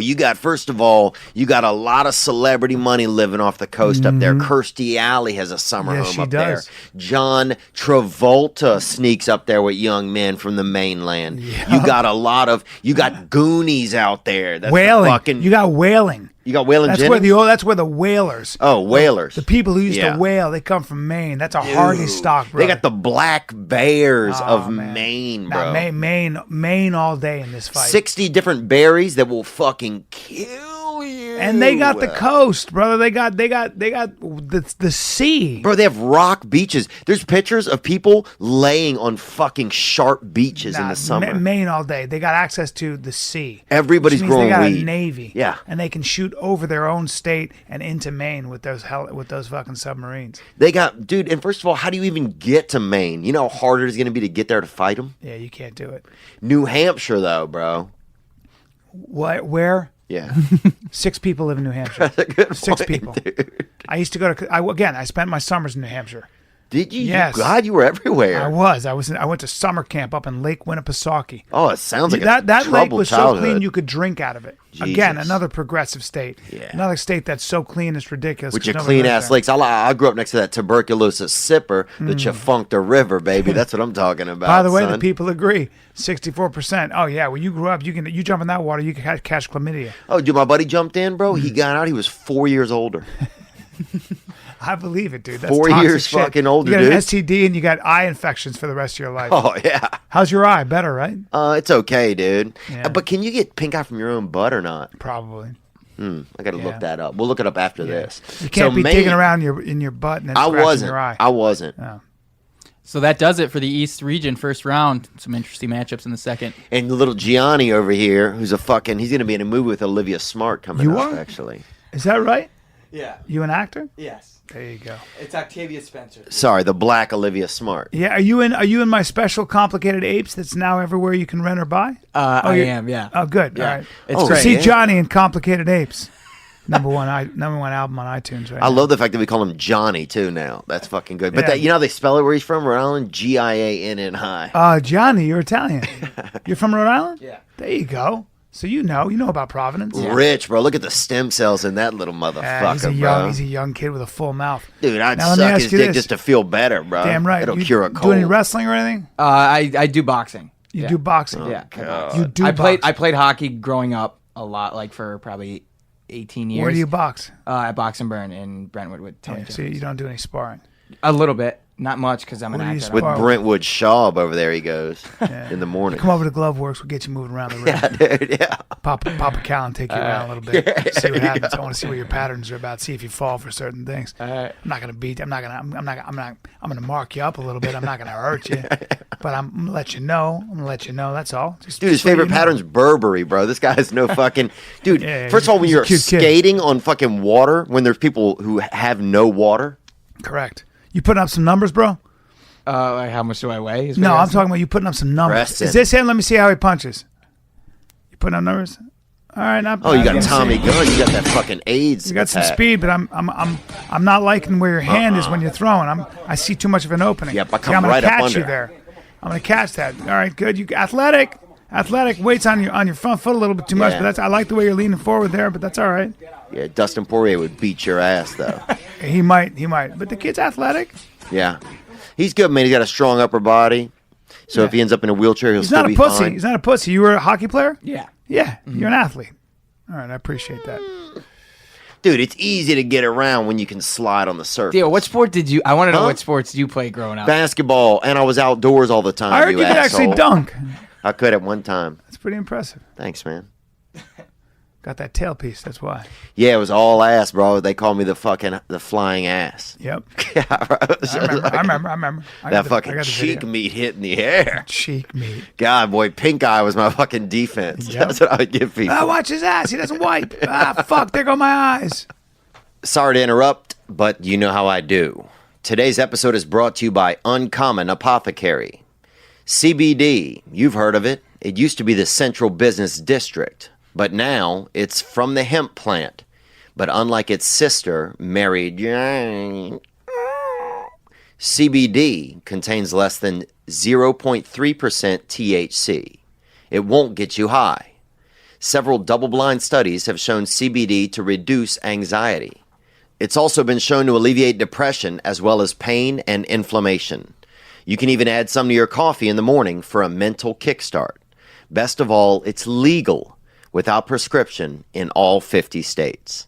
Head over to ua-cbd.com today and use the code Theo at checkout to receive a special TPW discount and see why thousands are switching from prescriptions to a more natural alternative. For every item purchased, Uncommon Apothecary will donate $1 to local homeless shelters. Homeless people always want $1, don't they? Well, Uncommon Apothecary is helping them out. Head over to ua-cbd.com and use the code Theo at checkout. Help out the homeless and try a natural alternative. Also, today's episode, we've all read some surprising online reviews, right? Well, whether you're trying to get a sweet deal on something you've been saving for or trying to find the best happy hour in town, that one has a clown at it. It's generally a good idea to read the reviews first. So why should finding the right software for your business be any different? Read thousands of real software reviews and find the right software for your business at capterra.com/THEO. Capterra, CAPTERRA, is the leading free online resource to help you find the best software solution for your business.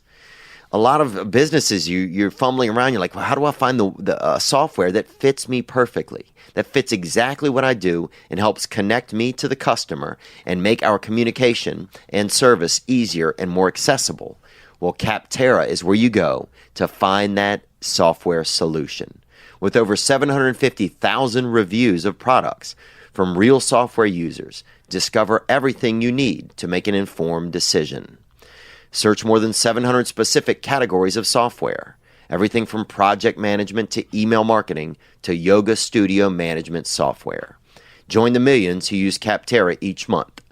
Visit capterra.com/Theo for free today to find the tools to make an informed software decision for your business. That's capterra.com/THEO. Capterra, that's CAPTERRA.com/Theo. Software selection simplified. All right, let's move on to the South region, bro. Come on, man. This one's going to get sticky. It gets sticky because you got a lot of cortisol in the air. You got a lot of testosterone. You got a lot of guys. You got a lot of rope burn. You got a lot of Amistad. Fuck, Virginia, Tennessee. Man, oh man. I'm going Tennessee because Tennessee's even more southern. Tennessee's Kentucky with a hat on. Yeah, bro. They got guns. They got good whiskey. Tennessee, you got Knoxville, you got Nashville. Ooh, Tennessee, I've spent some time in Tennessee. I spent time in Virginia, too. Yeah, you went to elementary school, didn't you? Yeah, but Virginia, remember, I believe Alexandria, Virginia is where the CIA has their headquarters. So now we got to take that into account. And it's the capital of the Confederacy, I believe, is in Virginia. So you know what? Virginia, I might have to go Virginia because they got the intelligence. They already got all the intelligence, the topography of Tennessee. They know everything about it. That's true. That's true. They got all the books. Yeah. And Virginia also has the most presidents buried in any graveyard is in Virginia. So they got those presidential ghosts. Yes. If somebody's able to arouse the dead to enforce the troops, they're going to have leadership like no other. Yeah, you got evil ghost power. And that's Hollywood Cemetery. I think it's actually called a Hollywood Cemetery. Can you look that up? Yeah, I'm going Virginia all day long. Yeah. You got Alexandria, Virginia. You got Department of Defense. You got all kinds of shady shit that goes on there, man. Yeah, you got a lot of universities in Virginia, too. You got a lot of young blood. You got Radford, Virginia Tech. So you got good ideas. You got a lot of brain power in Virginia. Yeah, you have a lot of brain power. More brain power and the CIA. Yeah. Virginia all day. But then, bro, if you go to Tennessee, man, my mother used to live in Tennessee. And they got rivers. They have the land. They have the... You can hide. You can get into some guerrilla warfare in the Blue Hills, Tennessee. Yeah. Okay? The Smoky Mountains. The Smoky Mountains. You get in them Smoky Mountains, and here's the thing. Damn, you're right. Hollywood Cemetery. God damn. Beautiful cemetery, man. Damn, bro. It's impressive. It's a little bit. Now, here's the thing. Tennessee puts up a defense. They put up a defense, but they're living in the woods. But you got Virginia just kind of, what they do What? Is when you're in the woods fighting, you got to leave your kids and your wife behind. They just corral them up. Oh. And they just put them in a camp. And they say, listen, we're not going to feed them until you guys come out of the woods. That's what they did in the Boer Wars, or the British did to the Boers. Did they? To the Dutch in South Africa. Yeah. So here's the thing. That's how you break a guerrilla resistance. And yeah, with a man, you go through their heart. Virginia loses to Tennessee. They're looking at the wrong things. But that's between them. We choose. Mm-hmm. Yeah, they're wrong. Yeah. The people are always wrong, and we're here to correct the people. It's not their fault. Yeah. We're here to correct the people. Go Virginia. Wow. Gotta Look go at them Virginia. writing it in. That's just how it's done. Yeah, that's government, guys. You want to know what government is like? Okay? That's right. That's socialism. Uh-huh. You all vote for something, but then some fella sitting by an American flag next to a piece of electricity tells you, nah, that's a typo. I know. Bang, bang. This one's a tough one, Alabama, Mississippi. Mississippi's got that river. Oh, yeah. You understand? And when you got a river, you can move provisions, you can move forces up and down. Yep, they got that Gulf of Mex. The Gulf goes right out. Yeah, there's a lot of advantages to Mississippi. But they got to go through Louisiana to get to the end of the river, first of all. So they're going to have to deal with a little bit of Louisiana. Mississippi, you have severe education issues. Severe education issues, and it's the fattest state in the union. That's the pork rind belt, dude. Yeah, so you got some fatty pants, you got some obesity, to say the least. They used to have a lot of good football players, but not as many as they used to. Now, Alabama, you have Nick Saban, first of all, could be the coach of your entire army. I'm going with Alabama then. Yeah. You got Nick Saban. You know he's a field general.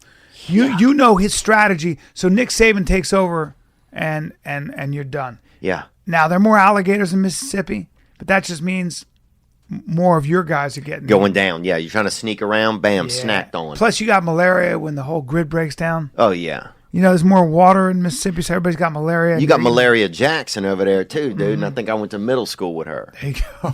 Let's hear, we got a white guy has something to say. All right. Yo, gang, Theo. It's Jordan here. Just wanted to start by saying, man, my home state of Alabama would most definitely win if there was ever a war to break out between the states. Reason being, man, we got Kay Ivey as governor. Old grandma cooking in the kitchen. She's got that vodka underneath the counter. We got Nick Saban, man. Look, and we have some of the hardest workers you'll ever find in the state, man. Some of the most down-to-earth people, willing to give you the shirt off their back, but also willing to stand up and fight for their values. Look, we love our God, we love our guns, and we don't drink beer on Sundays. We weren't raised on that sweet corn, no. We were raised on that whole milk and that biscuits and gravy. Get with it. I like that kid. That's American. See that fucking kid? Yeah, that kid is a mayor now. I love that boy. And that boy's right. You're talking about Nick Saban? I love that kid. Mm-hmm. So he's right. That you want to fight dudes like that in Alabama? Yeah. No, that's a good kid right there. But don't push him. He's got his boundaries, and he knows exactly what he's willing to fight for. Yep. A man defines himself on what he's willing to fight for, and Alabama has no problem establishing what they fight for. I'm going with that kid. Yeah, I'll go with that kid too. You give him the shirt; he'll give you the shirt off his back, but don't push him. Don't take liberties. You understand? He'll give you the shirt off his back, dude. But if you want his scarf, dude, you're gonna get your fucking ass kicked. We don't drink beer on Sundays. God bless that kid. Good Christian living. Yeah. All right. That guy's got the Lord in his veins. And Mississippi, I think just still a little too much. Too much of the devil down there, man. It is. Too much of the devil. A little still. Dude, there's still people. Some guys, think they're still enslaved down there. I bet you most people can't spell Mississippi down in Mississippi. Oh, they made it way too hard. I don't know. There's that many S's and P's. They made it way too hard, dude. Shit. But very good recipes. But that kind of stuff's just going to get your troops. They'll never make it out of the mess hall. Man, they all got diabetes. Yeah, that's a diabetes belt. That's that sugar belt. Yeah. A lot of sugar lizards down there. Yeah. A lot of old school money, a lot of young people getting on opioids because the daddy owned the cotton, this and that, and the kids aren't doing much. A lot of, a lot of their best assets a lot of times leave to go to other places to have opportunity. You're right. Unfortunately. And hopefully that changes, and I think it is, but not today it's not. Alabama, wow, look at that. 76%. Wow. I can't believe 24% of people thought Mississippi. That's that education. Yeah. That's true. Yeah. North Carolina, South Carolina. You got to go South Carolina, more aggressive. Yeah. I mean, it's just more southern. I guarantee the more south you go, the more guns there are. Mm-hmm. That's just a fact. Oh, yeah. A lot of guns in North Carolina. And I love both states, but I'm going South Carolina.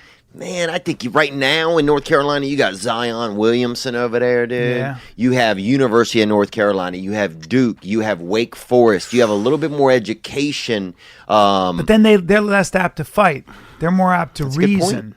But they might fight more strategically, though. Now, but I went to school in Charleston, South Carolina for a semester, and I hitchhiked up there, actually, from a boating regatta down in Biloxi, Mississippi, and slept on a man's couch for a while. I almost got arrested petting a cat on some lady's porch that I didn't know. Right? Yeah. Damn. And don't do that, dude. That's when you're at that fucking moment where you're like, who am I? Yep. You're standing outside of a sleeping woman's window petting a cat, dude. That's a problem. That's when thankfully I put the cat down, I fucking left. She thought you were a peeping Tom. Oh, well, after that, there's not much left to do except crime. That's true, man. That's true. I didn't know the cat. Now, you shouldn't have had your pants down around your No, ankles. I didn't, bro. That's where she probably felt a little weird. Now, I wore 2 belts when I went over there just so I'd have to think twice before I did anything. I understand. But I'll say this, man, South Carolina, you have a lot of sailing and stuff over there. You have total access. They used to have one of the largest indentured servant markets was right there in Charleston. You have the Battery in Charleston. You have cannons already lining the walls there. Yeah. You have Clemson. You know, they pronounce it with a P in it, but it doesn't even have a P in it. Damn, Clemson. But they call it Clemson. Yeah, and if you don't say Clemson, they get pissed, bro. They do? And it doesn't have a letter in it, bro. So that's the kind of psychology you're dealing with. Damn, I'm going South Carolina all day. Wow, we just fucking convinced somebody of something? Yeah, man, I'm going South Carolina all day. Fuck, this has never happened. What do the people say? What do you guys think, Nick? You have any thoughts? I mean, I think you gave a really compelling argument. I had North Carolina before, but after all that, I can't even. I was just thinking about all the colleges, Michael Jordan, the athletes, but you got Michael Jordan. You got his blood still running in the streams over there. Yeah, Jordan. He's a shooter. Jordan, like Artie Lang said it best about Michael Jordan. His will to win was second to none. He said if Michael Jordan had been on the Titanic, it would not have sunk. Wow. He would have been plugging holes with his own hands. Oh yeah. So, you know, if Michael comes back to run his army, I don't know. Yeah. Because he bought the Charlotte Bobcats and they fucking suck. It didn't do well. They didn't do well. That's why and that ship sunk. That's why I'm going South Carolina all day. Okay. I'll go South Carolina too on this one, man, with the upset. Wow. Again, people don't know shit. That's northern elitism right there. It is. And, you know, there's a lot of Yankees, there's a lot of fancy kids that can't get into some of these the Ivy Leaguers. Yep. They end up in these bootleg schools pretending that those are Ivy League. UNC is one of them. You know, God bless the Heels. Correct. My mother went to Duke, and I respect them, and that's not really one of them. But also Cornell, you know, they'll put them out or University of Indiana. They'll pretend like that's, not where the Ku Klux Klan started. Or there's just other schools that they use a lot of times, you know. You're right. Louisiana, and Arkansas. Ooh, it's a tough one. See, now Arkansas, again, a lot of farming. Tough people, but farms. You get the hills, though. You got the bottom of the Rocky Mountains. There's something about Louisiana. Yeah. Louisiana is home to New Orleans.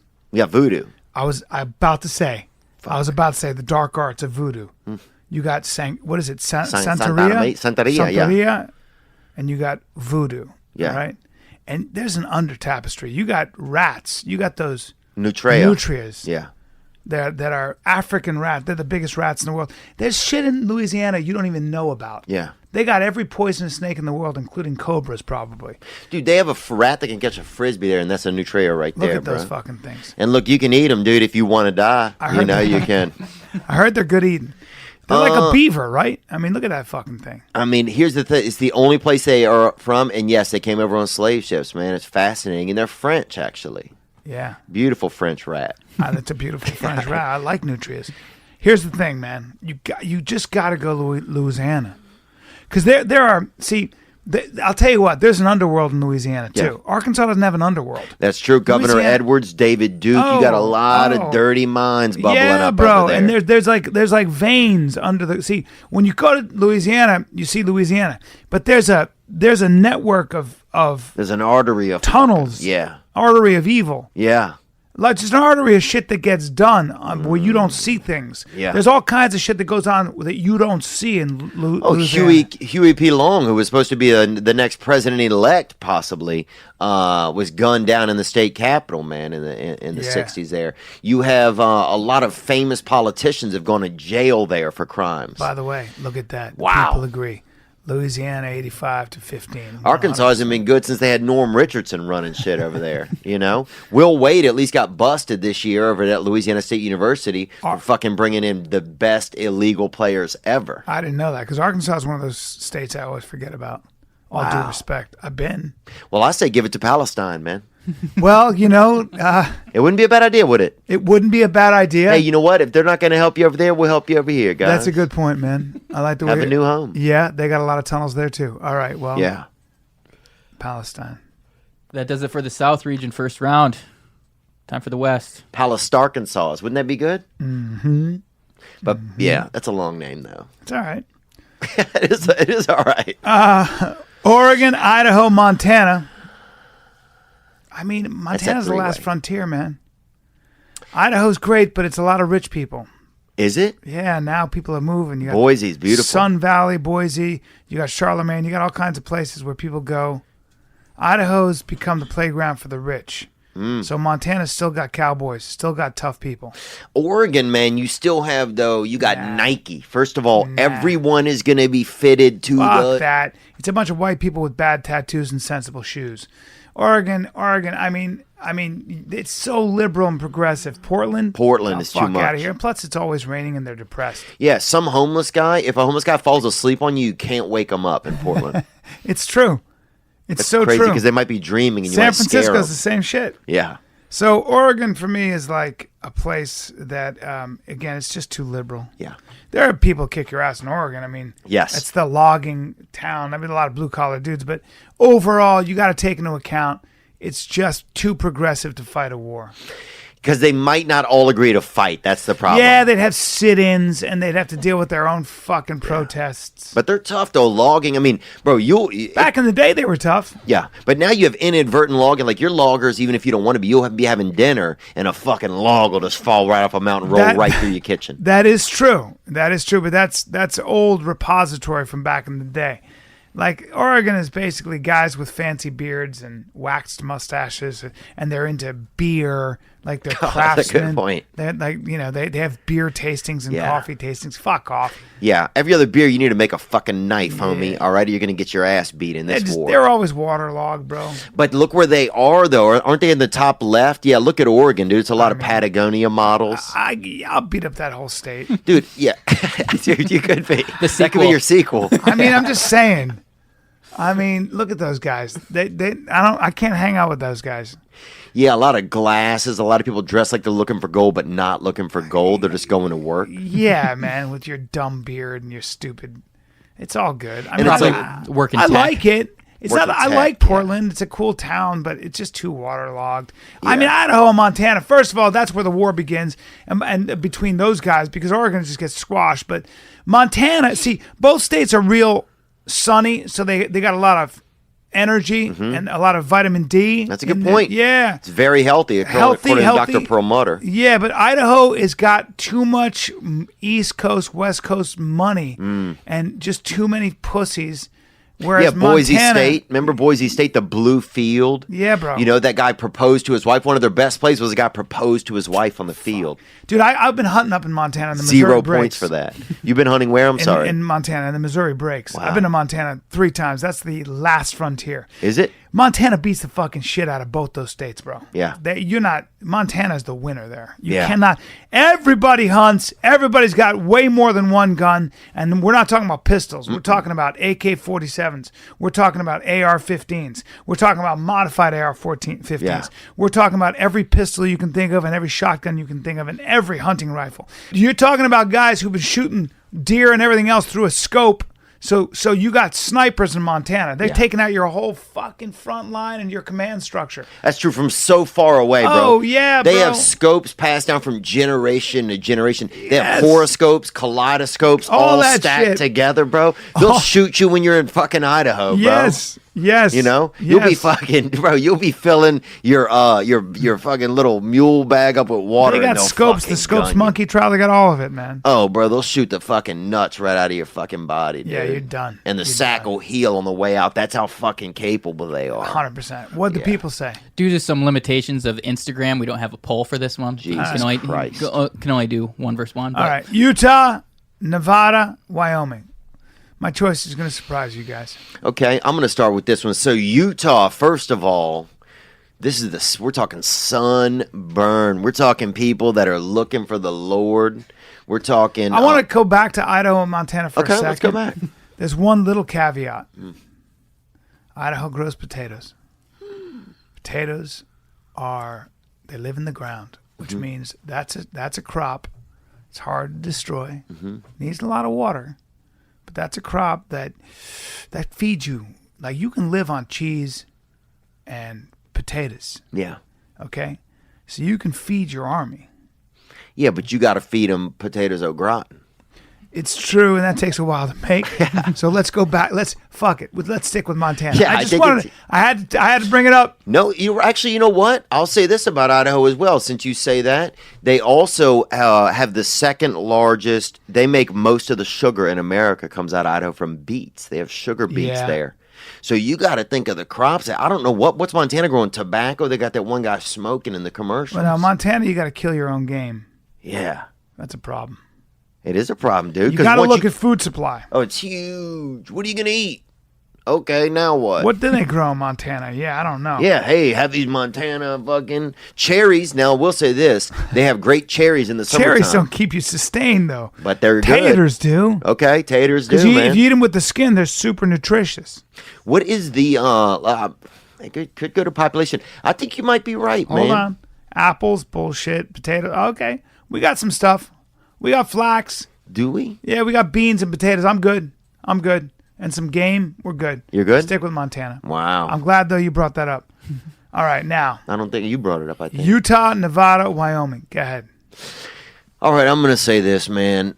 Nevada has too much money going around in it to go easy. Wyoming, it's like, aren't they just Montana? Are they going to combine with Montana? Or some of those people going to slip over there? Cheyenne, Jackson Hole, you got a lot of fancy people moving up there to ski. It's become the new Utah in a lot of ways, like rich people moving out there, hiding. It's so cold up there. Why? Oming. People say that, they're not sure. No, you're right. Nevada, you got a lot of that money. Now, Utah, dude, you have people that went there. You got religious people that are motivated by religion, and that is powerful. Yeah. Most of the movements Mormons in the world have been religious motivated movements, I think. That's a good. Here's the thing, though. Mm-hmm. You got Utah. I like what you're saying with the Mormons. They're already a team. But then Nevada does have Las Vegas. And there's a lot of money. See, Nevada's way wealthier than I would imagine both states. Yeah.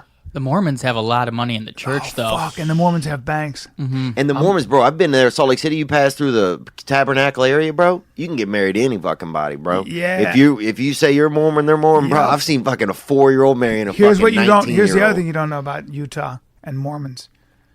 They recruit heavily in Tonga and Samoa. Wow. So you got a shitload of Samoans and Tongans.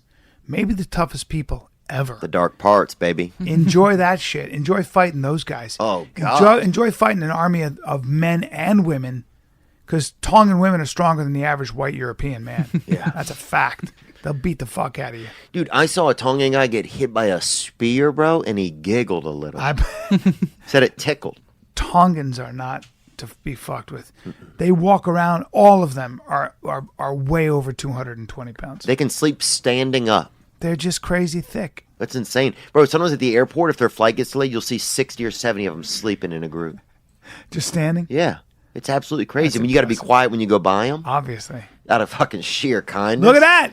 1 in 4 Tongans in U.S. calls Utah home. I'm telling you, bro. Utah hands fucking down, bro. Religion is not playing, bro. You think people aren't going to fucking go to bat? Utah hands down. Utah hands down. Good call. Let's see what this girl has to say. So, Utah. Because you got the volunteers. And not just for fighting, but also for meal prep. Large-scale meal prep. Pretty good at that. The ability to organize. Not just gatherings, but also, any construction projects we would need to do. We could just do construction on all the roads into Utah, and then no non-Utah drivers will be able to get through it. Hiking, lots of fucking hiking. Very fit, active. Hunters got the guns, know the terrain, so no state terrain would be in foreign battleground to us. Is this your wife or your new wife? You could say it's for God. The religious zealousy of that could rival the Crusades, maybe. She's thinking. She's a thoughtful You guys say more? And if the Mormons are in on it, then we got the funds. So she hit it. Gang. Every bye. Point. Gang. Bye, bro. She hit it Could on you every see point. I could see her looking out at the just millions of Mormons in front of her as she made that video. Yeah. And they march in, soldiers of God. Enjoy that really shit. summed it up, and you can see I don't think she blinked twice in a minute and a half. That is a Mormon woman, and she's ready to go to bed. Big, beautiful, dark eyes. God, congratulations. Good God. Sorry to mention another podcast on this podcast. No, I want to talk about Fighter and the Kids. No, I said congratulations. Oh, sorry. Ooh. Yeah. He's gonna be here today. Is he? D'Elia is? Yeah. He looks up to me. There would be no Chris D'Elia without me. He used to open for me, and that's a fact. And that is a fact, dude. And some people have said that. Now, there's a lot of stuff out there, that different comedians got their vibes from different people. Yeah. Dice says that Sebastian took his style. D'Elia took I gave him his essence. And well, the bravado I can see from the neck up. It's you. Everything about me. I was his biggest influence, and again, dent and all that stuff. Go back. Just go back. In the dental All I ask is go back to my early stuff. Yeah. 10-minute podcast. Before that, all right, Fighting a Kid. All the way back. Go all the way back, please. But this has happened before to you. D'Elia is he's my pup. Yeah. I let him out of the nest, and I'm glad he's flying. I could shoot him down anytime I want. Yeah. But just understand, I'm his biggest influence. At the end of the day, I'm his fucking dad. Yeah. I'm his daddy. Oh, yeah. Oh, yeah, You understand me? Oh, I see it. When I think of him, I think of him like soaring in the sky, right? Yeah. But then I think of a man. If you look in the distance of that vision, Yeah. there's a man on a mountaintop, and he has that thing on his arm with a piece of fucking meat in the thing. See, and you understand that. And what you also don't see is a very thin piece of fishing wire that's attached to his ankle. Jesus Christ. Yeah. So anytime I want to yank him out the sky, when he's soaring, it's not a problem for me. When he's out there with his fucking guy, that little Lenoci, that guy, that fucking bootleg Italian. Lenoci. He's not even Italian. He's not Italian. He's a fraud. Oh, dude, it's so. And that guy's fucking, I don't know. He was adopted, Albanian bro, or something. and then returned. He was adopted. And returned.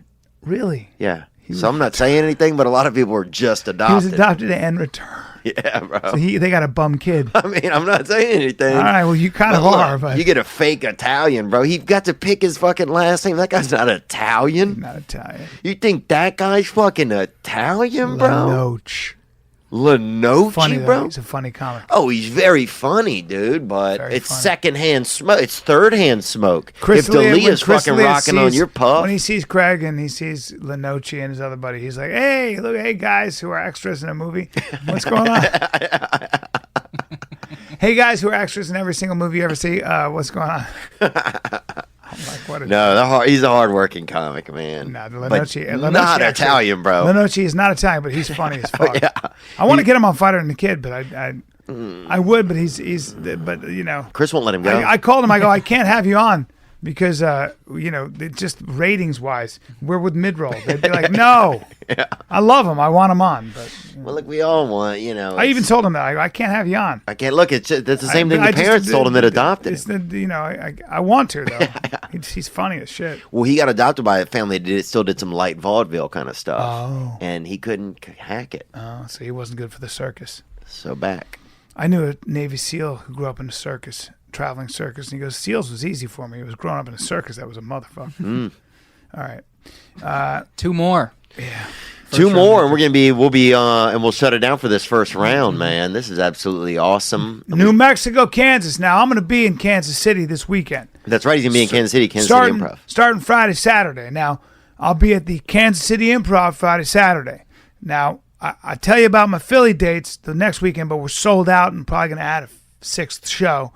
And I could tell you about my Calgary shows on the 4th, 5th, and 6th at Yuck Yuck, but I'm not going to do that right now. But how great is Calgary, though? It's fantastic. Will I be there? Of course I will. April 4th, 5th, and you 6th. should. Now, get your tickets at Yuck Yuck. It doesn't matter. Here's the thing, and I'm sure we'll sell out. Hurry up. That's not what we're here for. Now, I'm going to say some things about Kansas. I like Kansas. Oh, tall people. All right? You got to see over the wheat, man. You'd have to see over the wheat. It rains sideways. They got some strong weather. Oh, yeah. Kansas. They call it the fucking white Vietnam. I didn't know that. But it's flat and it's open. Now, Kansas is great. I can't wait to be in Kansas City. Yeah. A couple things about New Mexico you need to understand. And Kansas City's in Missouri. It is. There are 2 Kansas cities. That's true. There's Kansas City, Kansas, Kansas City, Missouri. Mister, you're going to be Now, I'm not sure where I'm going to be. That's a good point. I'm not sure which one I'm going to be in because I went bad on Missouri. So find out where the fuck that is. And I apologize to both states. Damn it. I'm going to have 15 people at my show. And they're going to have guns. That's the best part. I'm in Missouri, right? Dude, bring a gun. You're in Missouri. Yeah.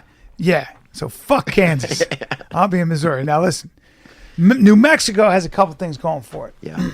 In the Spanish-American War, the one thing that a lot of the Saxon, the white American fighters would always comment on the bravery of the Mexican fighter. Wow. That's a fact. Yeah. And there's something in the Mexican blood that they are a brave, hard-working people. Oh my God! I mean, you watch them when they box. I talk about this in my special, Complicated Apes. Or complicado monotontos.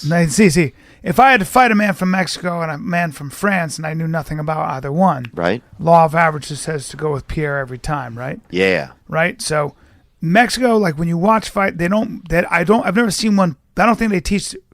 In the Russian and Mexican school of fighting, they don't teach you how to retreat. You just keep moving forward. So you got a lot of that in New Mexico. Yeah. Here's the other thing you got in New Mexico. You got, I mean, come on. Think about how many great fighters are from Mexico or of Mexican origin. I mean, you know what I'm saying? Like Cejudo. Oh, yeah. I mean, the Bryan UFC is Ortega? crazy. I mean, it keeps going. It's crazy. So look at Juan. I mean, Marquez, one of the greatest fighters of all time. Barrera, the assassin. Canelo, Chavez, the greatest fighters of all. I mean, and then forget MMA is crazy. Tony. Half the whole MMA is from New Mexico. They're all amazing. So, and you also got one more thing going for you in New Mexico. I think Los Alamos, where they made that nuclear bomb. Yeah, aliens came there. Thank you, sir. So New Mexico all fucking day. Yeah, because also a lot of Mexicanos, and we have a lot of Mexicano listeners, are going to go there just because it's called New Mexico. They're going to get the hats. They're going to get the 100% fucking jewelry. 100%. They're going to go there and want to party. Yeah, the jewelry, the jaguars. yeah, they're going to do all the stuff from with the J. So you're going to have a lot of you got a community. Yeah, bro. Community. Don't fuck with New Mexico. And a lot of Native Americans. That's true. A lot of Native Americans. Oh, hieroglyphics. I think Pueblo. I think you got all kinds of like different Native Americans. I think Navajo. Oh, dude, Navajo. I don't know a lot of the tribes there, but Native Americans. Stillaho, Smokeaho, strong people. You know? Yeah. Berna Graham. They got everybody. New Mexico. There you go. Wow. Bro. There you go. See?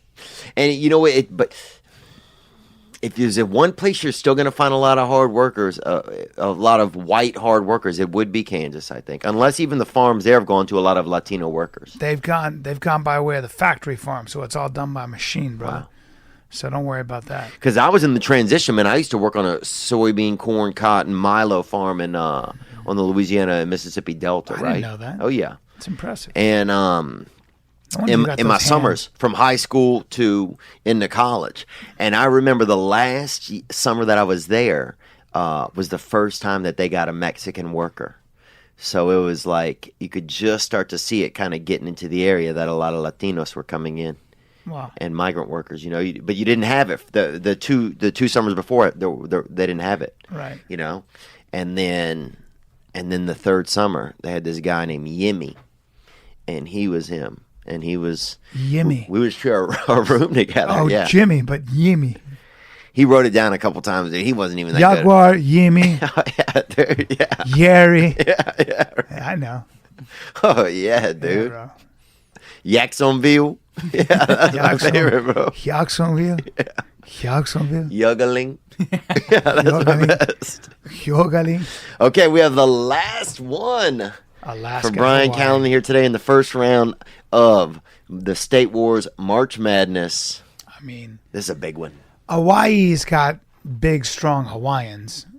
but they're also a lot addicted to a lot of sucrose, a lot of drugs, a lot of weed over there. Yeah. Crystal. You gotta go Alaska. I mean, there you go. Alaska, the last frontier, the hardiest motherfuckers on the planet living below zero. Imagine that. They can ride a horse. They can do everything. Dude, imagine waking up in the morning and having to chip yourself out of your own fucking bed.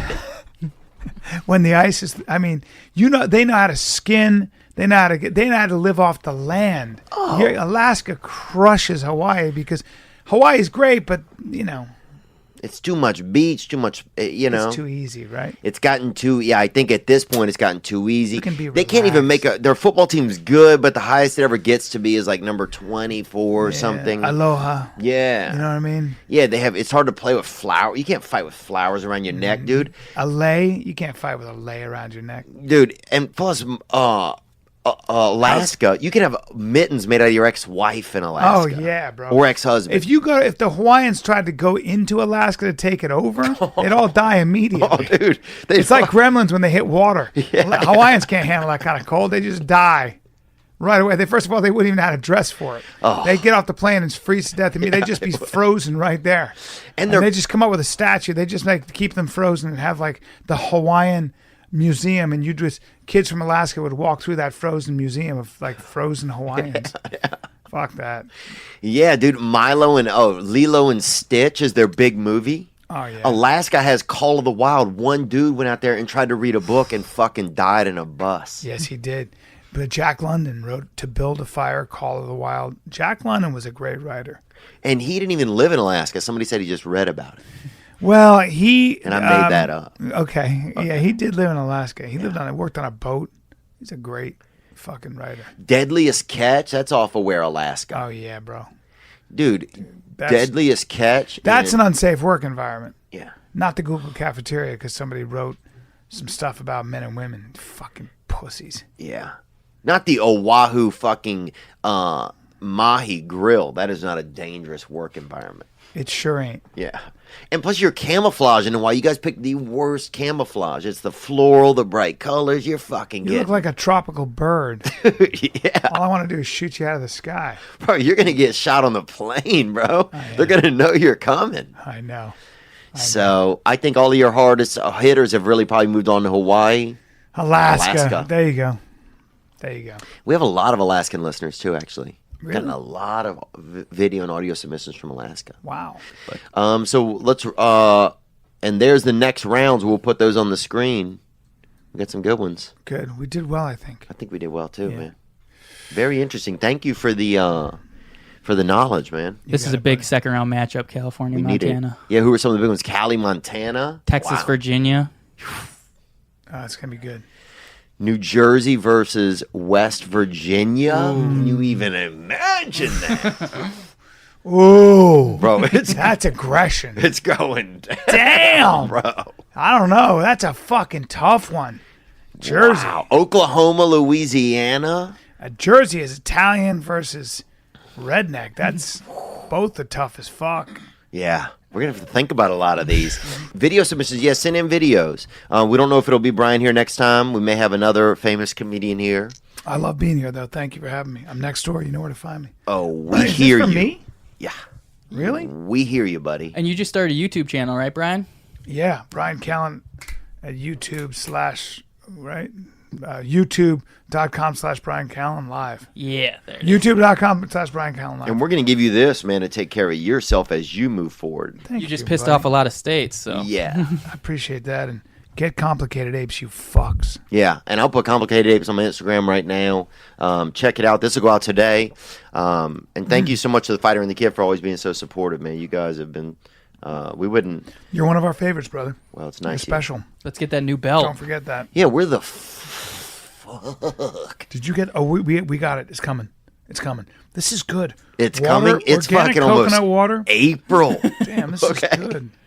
No, bro, we got it coming. Yeah, bro, what? Well, give me an interim belt in the meantime. I saw it, and I'm very happy with it. Yeah, sure. Oh, yeah, it's going to be beautiful. Where? We're having it ordered. Was it a vision you had? Yeah, we had to hire a blacksmith. We got an anvil. Wow. Banging it out. Had to mine the gold. You know what I'm saying? And the gems. And where's Chris D'Elia semi-precious going to be gems. at, dude? You know those puppies he has on his Instagram? They're not real. They bring him over to his house to use them. Mm-hmm. And then the lady takes him back.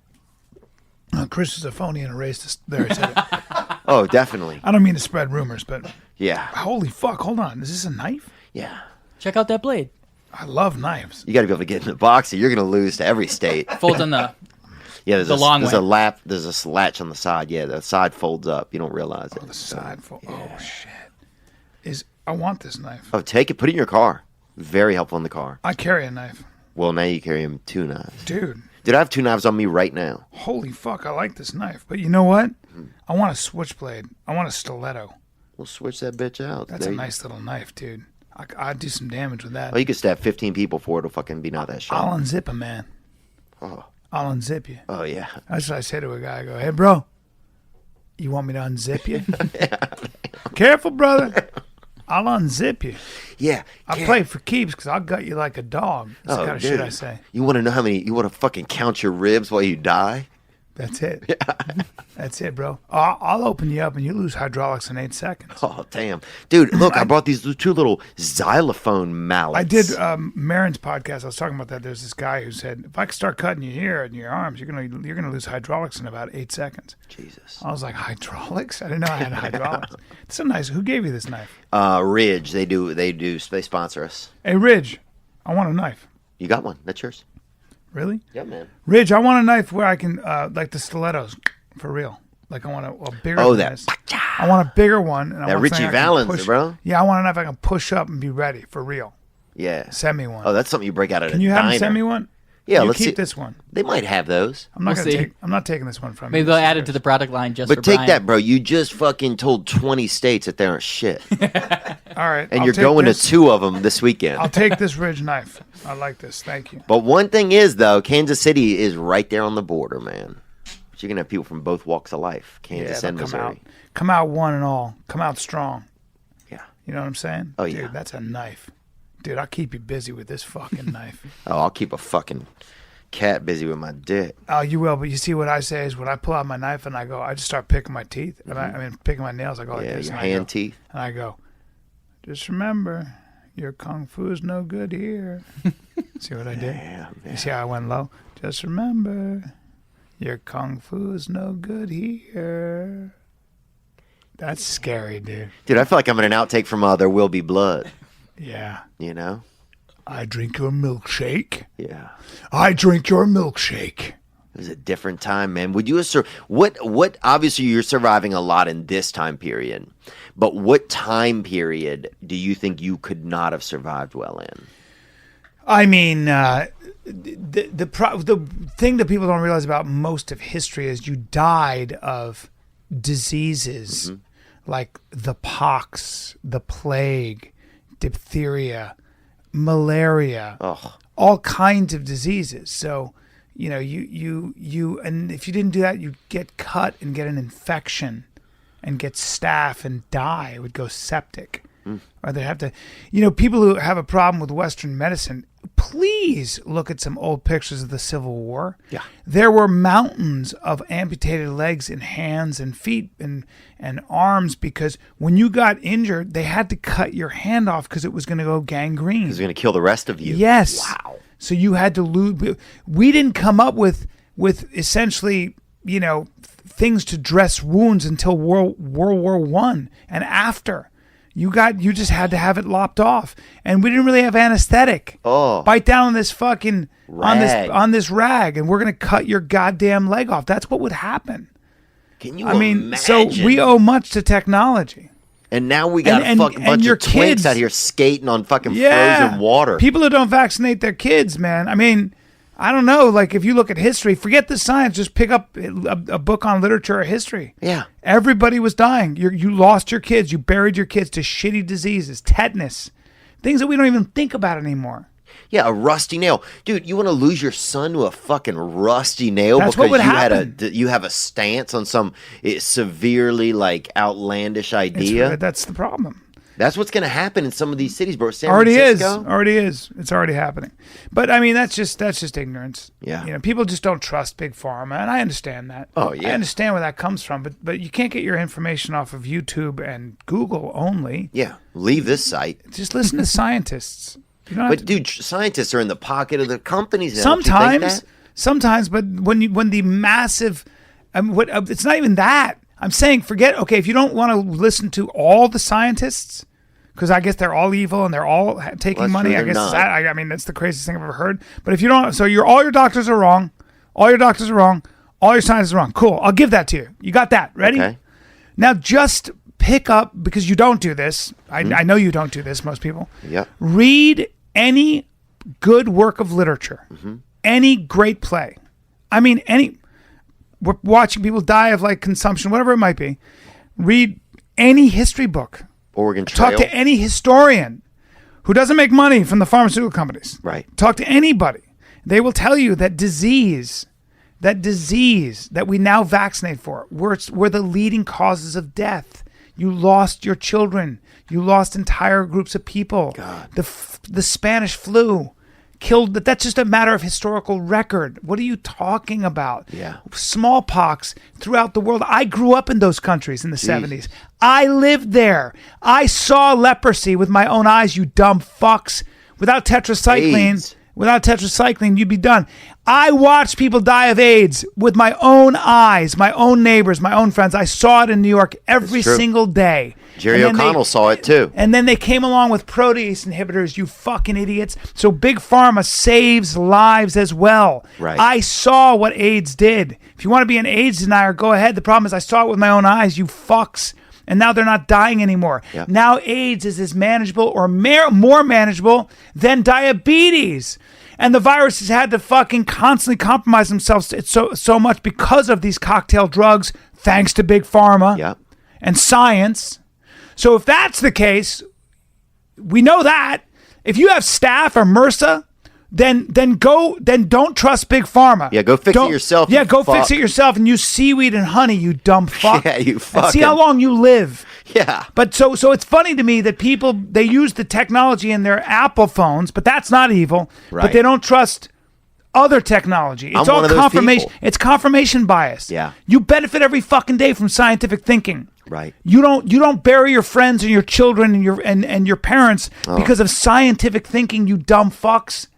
A little respect where it's due. I'm not saying you have to trust Big Pharma. I'm not saying Big Pharma doesn't have profit motive and greed. And I'm not saying there aren't corrupt people in all these things. And I'm not saying there's not a black dude named Big Pharma out there. Yeah. Either. I'm not saying that you should trust your government. I don't. Right. I don't trust a lot of Big Pharma. I understand that. But when you start going against vaccines across the board, you're dumb as fuck.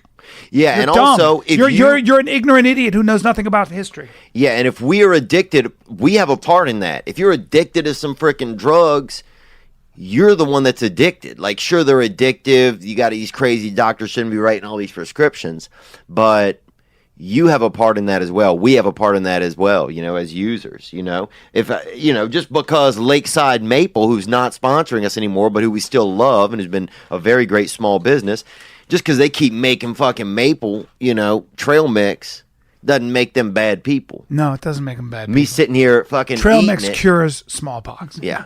It could, man. You never know. Yep. Bryan Callen, thank you so much. Your special, Complicated Apes. Is it just Complicated audio or Apes. is it video too? No, video on audio. Yeah, it's doing really well, but it's the best thing I've ever done, I think. And I think you'll laugh. You're one of the most entertaining men I know. I always say that I think entertainers are making a big comeback on stage. Yeah. And you've always been out there by guys like you, Sebastian Maniscalco, people that are actually entertaining. There's something to hear, but also there's something to watch. Hopefully, I appreciate it. That's what we love to do. Truth. We'll see you guys in the future for round 2 of this past weekend's State Wars March Madness. Thank you, Gianni. Thank you, Nick. Thank you. Yep. Yeah. Oh, Thanks, Bryan. Heard that, You're young Corey? adorable. It's adorable. Stem cells. All right, cutie pies.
Ladies and gentlemen, I'm Jonathan Kite, and welcome to Kite Club, a podcast where I'll be sharing thoughts on things like current events, stand-up stories, and 7 ways to pleasure your partner. The answer may shock you. Sometimes I'll interview my friends. Sometimes I won't. And as always, I'll be joined by the voices in my head. You have 3 new voice messages. A lot of people are talking about Kite Club. I've been talking about Kite Club for so long, longer than anybody else. So great. Hey, sweetheart, here's the deal. Anyone who doesn't listen to Kite Club is a dodgy bloody wanker. Do you know what I mean? Hi, I'll take a quarter pounder with cheese and a McFlurry. Sorry, sir, but our ice cream machine is broken. No!